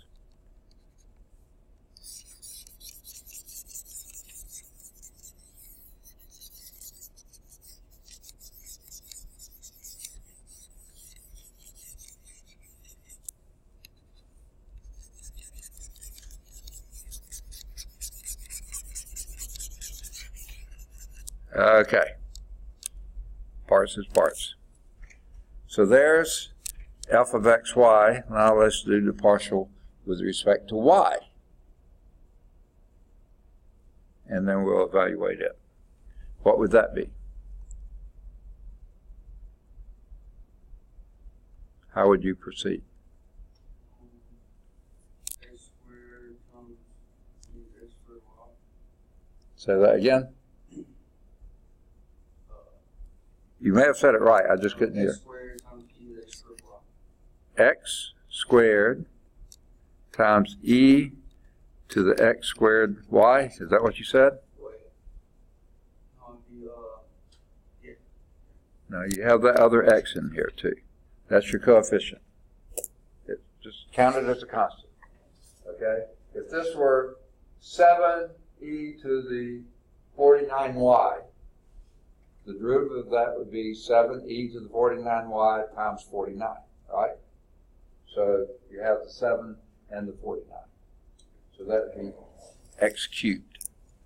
So this would be x cubed e to the xy. X squared y. Okay. Because this is the coefficient of the function, and that's the coefficient of the inner function. Okay? You have to take the derivative of both of those. Okay. So, let's evaluate that. f sub y, oh, well, down here. Let's do it down here. Don't need nearly as much room as I did on the last one. Because this wasn't a product rule. This is just strictly only one function of y that's in the e function. Everything else was a constant. So plugging in 1 and log 2, what do we get? 1 cubed is 1. E to the log 2. And what's e to log 2? 2. That's it. That's all, folks. Wish I could make it harder. I'll never figure out how. Okay. Now I think we're ready for the next slide, which comes after all this. And that's this. The partial derivatives of the function of two variables, z is equal to alpha of xy, have a useful geometric interpretation. This is what I was trying to illustrate earlier. If y is equal to y0, then z is equal to alpha of x, y0. Represent the curve formed by intersecting the surface of z. Oh, someone is coming in, someone is going out. The surface z is equal to alpha of xy with the plane y is equal to y0. Okay? So here's that surface that we had. Okay? They didn't show this. They showed it in the book, but not on the slide. Here's the surface. Do the plane at y is equal to y0. So somewhere down the y-axis at y0, do a plane, and that creates a curve here. Well, this is now the intersection, the tangent line of that curve when you take the partial derivative of the function. They're not saying which one. This is the partial with respect to x at y0. Okay? Is that tangent line there. You're at x0, y0, and this happens to be at z0. Okay? Because you fix this at y is equal to y0, taking the partial with respect to x, there, you got the tangent line at the place where y is equal to y0 and evaluated at x0, and that gives you the z0. And you have the other two. So partial of alpha with respect to x is a slope. I'm sorry, I said it wrong. Slope in the x direction. Positive x is going this way, so that would be a negative slope going down like this. Okay? Sorry, I forgot your way there. Okay? Now, therefore, the partial of alpha with respect to x at x0, y0 would be the limit as that delta x goes to 0 of f at x0 plus delta x y0 minus alpha of x0, y0 divided by delta x. And certainly as delta x is going to 0, that's going to 0, this is going to 0, 0 to 0, it works. Represents the slope of this curve at the point x0, y0, alpha of x0, y0, which would be your z0. Note that both the curve and the tangent line lie in the plane of y is equal to y0, which we saw back here. This plane, in that plane, here's the slope. As x is increasing, the function here, the slope of that tangent line is decreasing. Okay. Similarly, f sub y at x0, y0, in this case, x0 is fixed. So some plane, x equal x0, you're cutting that curve that we were looking at before, and you're taking the partial of that with respect to y. That's taking the derivative of that curve right there, where x is equal to x0, derivative of that at the point y is 0. x0, of course, is always there, all in the plane. Now you're taking at y0, which is the limit as delta y goes to 0 of alpha of x0, y0 plus delta y minus x alpha of x0, y0. So you're taking the derivative with respect to y divided by y delta y, represents the slope of the curve here. And now, as y is increasing, the function is slightly decreasing in that direction. Okay? given by the intersection of z is equal to alpha of x, y, and the plane x equal to x0. So that would be at the point x0, not very far, y0, and up here would be z0. Okay. Shown in the figure here. This is partial of alpha with respect to y. Because you take x constant, whatever it is. Came on this way a little way, then that next one, maybe that would be sloped a little bit more or less or whatever. It looks like maybe a little bit more there. Okay. All right. Informally, the values of partial of alpha with respect to x and partial of alpha with respect to y at the point x0, y0, z0 denote the slopes of the surface in the x and y directions respectively at that point. Okay? So x0, y0, z0. So here's x0, y0, z0 somewhere up here. With respect to the x-axis, it could be doing this. Y-axis, it could be doing that. So that curve is going something like that. Okay. I think we're ready for example 3. And this one, by the way, if you want to see it absolutely free of charge, larsoncalculus.com, you can see this example, an interactive version of this type of an example. All right, how are we doing on time? Okay. F of xy, oh, here it is. F of xy is equal to minus x squared over 2 minus y squared plus 25 over 8. At the point 1/2, 1, 2. Now this one, I do want to check and make sure that's correct. Okay? Because it's saying when x is equal to 1/2, what's x squared? X is 1/2, what's x squared? Second? No, x is 1/4. Okay, 1/4 divided by 2 is 1/8. Minus 1/8 minus 1. So that's minus 1 1/8, or minus 9/8, plus 25/8. Minus 9/8 plus 25/8 is what?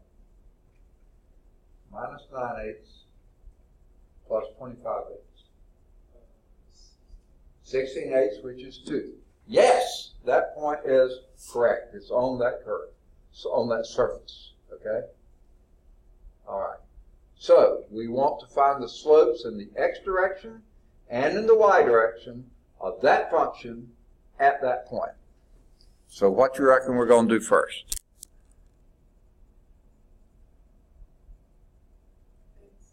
Take a partial derivative. We'll do it first with respect in the x direction. No, yeah, at xy. So first, evaluate it there, and what will that be?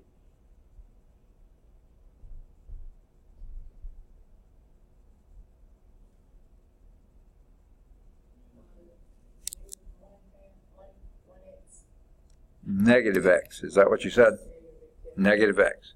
The others are treated as a constant. That's all you got. Okay? So that's f sub x at the point xy. So now let's evaluate that at the point 1/2, 1. You don't need the z in there because you're only taking that with respect to that. Okay? So what will this be?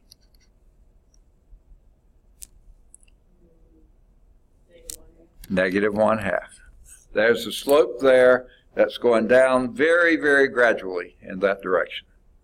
Okay, let's now do the same for the y. F sub y at xy is equal to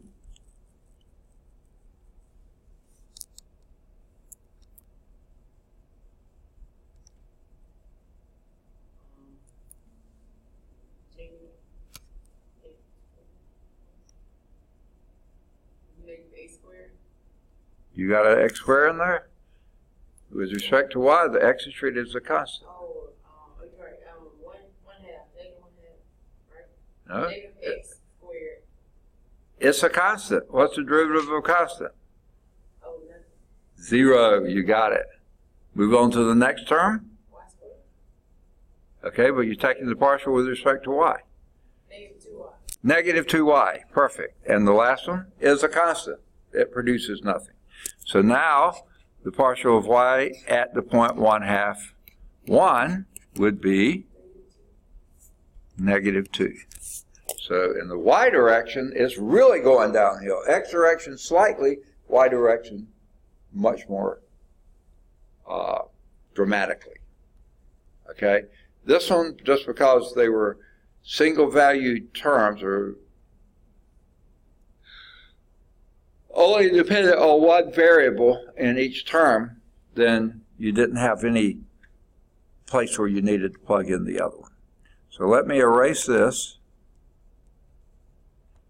Oops. And let's see how they did it. The partial derivatives with respect to x and y, with respect to x is minus x, just like you did. With respect to y goes minus 2y, just like you did.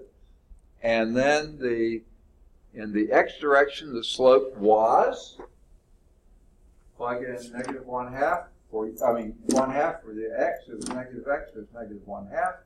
And then plug in y is equal to 1 for your y, f sub y, which is minus 2y, so that's minus 2.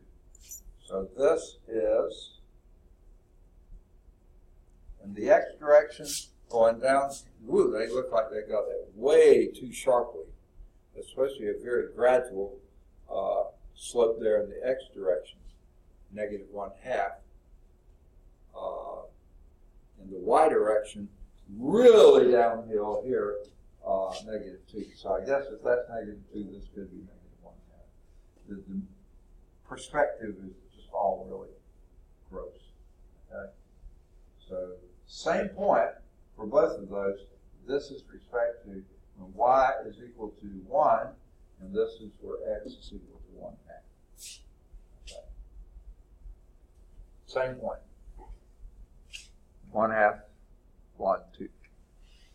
Okay. Any questions? Make sense? Okay. That's example 3.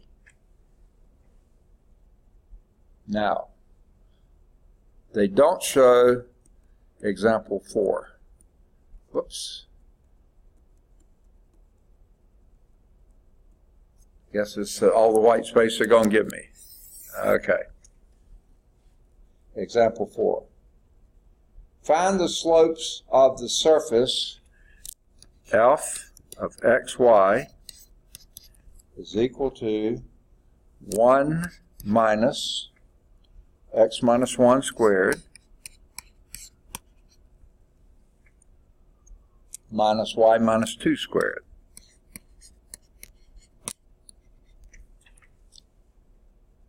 At the point 1, 2, 1. Okay.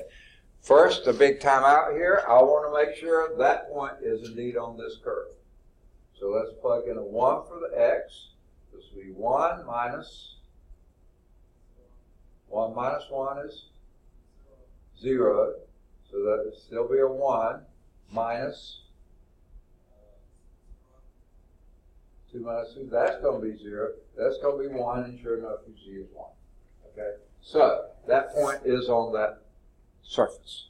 Okay? Got it. What does it say do? Find the slopes of the surface in the x direction and the y direction. So what are we going to do?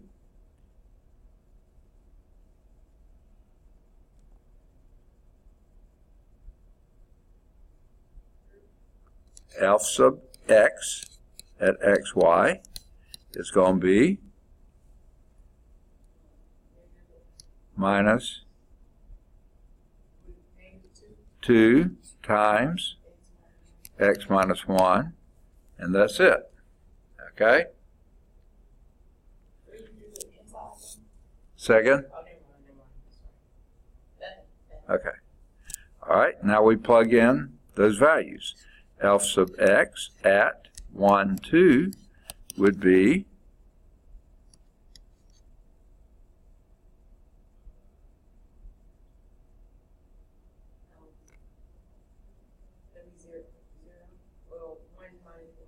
which is 0.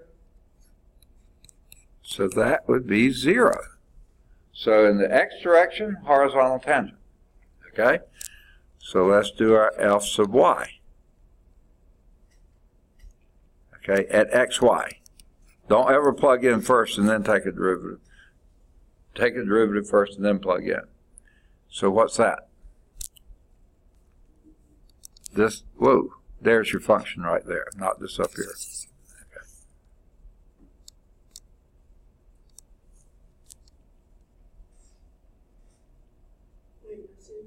Negative 2 y minus 2. Okay? So what is f sub y at x at 1, 2?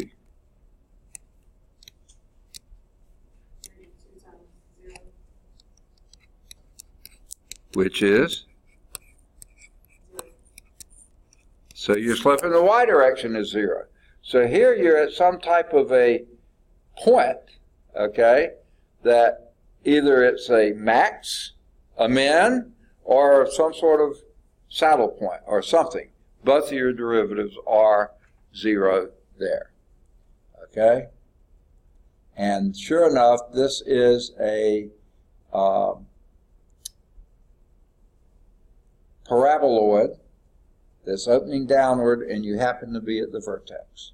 So in both directions, you're at the max. Okay? All right. I don't think we have example 5 either, so let's see if we can squeeze example 5 in before we have to go. All right. Using partial derivatives to find rates of change. The area of a parallelogram with adjacent sides A and B and included angle theta is given by A is equal to AB sine theta. Okay? Now, they have a little figure here, and let me see if I can reproduce the figure. A parallelogram has two sides that are parallel and same length, and the other two are parallel and same length. And this is the angle theta, and this is the side A, and this is the side B. Okay? Now the area of that parallelogram is if we were to cut off perpendicular that little triangle and add it over here, then you get a rectangle. There should be a dotted line down here too.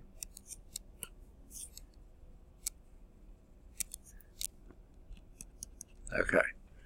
That would give you a rectangle. Cut this off here and move it over there. The rectangle would be width B, or width B.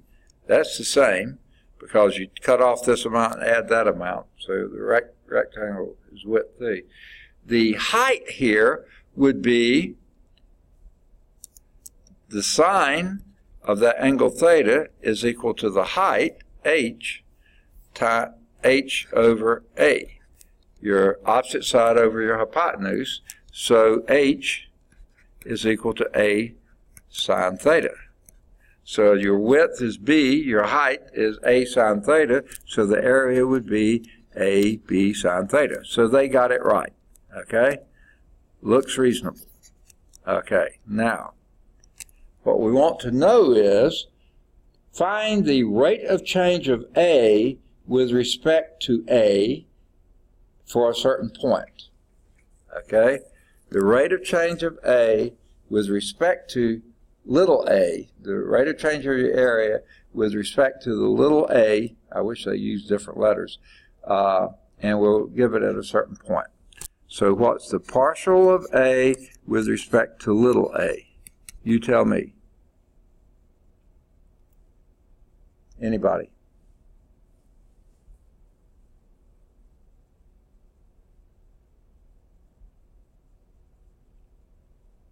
Anyone? Second? Okay. Here is capital A is the dependent variable. The independent variables are little a and little b. Okay? Actually, theta is too, but they're not well, yeah, theta is 2. So this is 3 variables. They hadn't told us we were doing 3 variables yet, but we're going to assume it is. So what's the partial of capital A with respect to little a? No, okay. It needs to have other things in it. Okay, now a, that's to the first power, so 1 times the coefficient is b sine theta. You treat the other 2 as if they're constants. So the derivative of 7a would be 7, right? The b sine theta is a constant here, right? So what is that partial? At the point 10, 20, pi 6. Now mine doesn't look like that, but at the point 10, 20, pi 6. Now, we don't know what the area is, so that's sort of beside the point. So I can't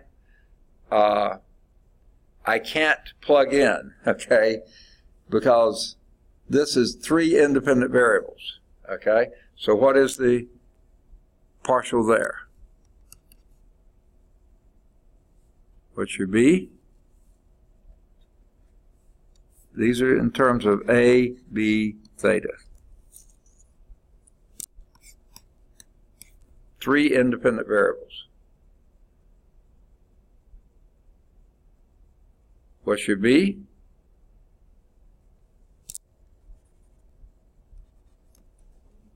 $20.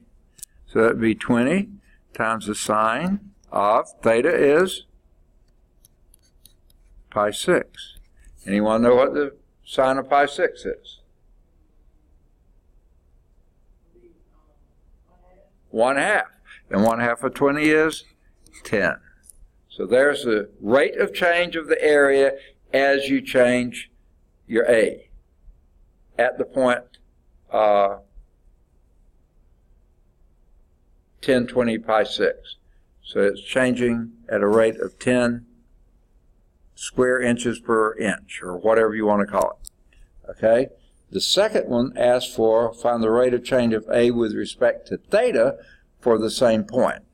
So the partial of A with respect to theta, what would it be? Go back to your original. And what would that be? AB. No, what's the derivative of sine? Cosine theta. Okay, now we want to evaluate that. I should have put this way, at 10, 20, pi 6. Okay, now we want to evaluate the partial of A with respect to theta, as theta is changing at the same point, 10, 20, pi 6. Okay, and what would that be? A is 10, B is 20, and what is cosine of pi 6? It's what? Root 3 over 2. Okay, so this will be root 3 over 2. So I'm going to take the 2 and divide out here and make it 5. 5 times 20 is 100 times root 3. So it's really changing a lot as theta is increasing there. Okay, so they got 10 for the first, b sine theta, which gave you 10, and then they got ab cosine theta, which we did, that gave you 100 root 3. And I think we're just about out of time, aren't we? So we'll begin next time with partial derivatives of a function of 3 or more variables. And guess what? We just did one with 3 variables. They didn't count b as a variable, but it really was. So let's see, homework exercises here. I think you can do any of the odds 5 through 9. They're all should be at Calc Chat. I think you can do any of the odds 11 through,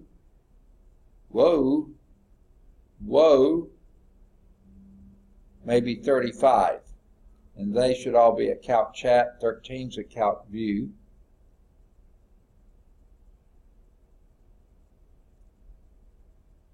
I think you can do 41 or 43. They should both be at Calc Chat. Let me make sure. Yeah.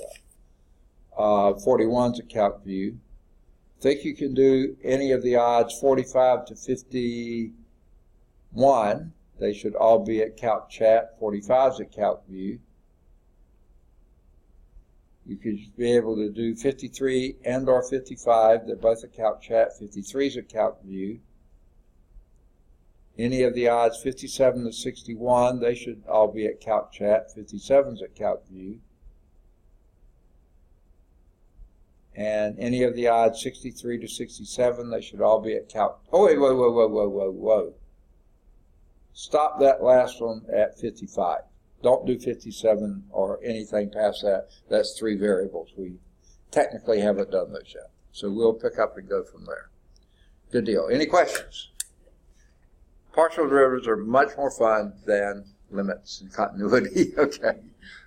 In my book, anyway. Maybe not in yours. All right. All right. Have a good weekend.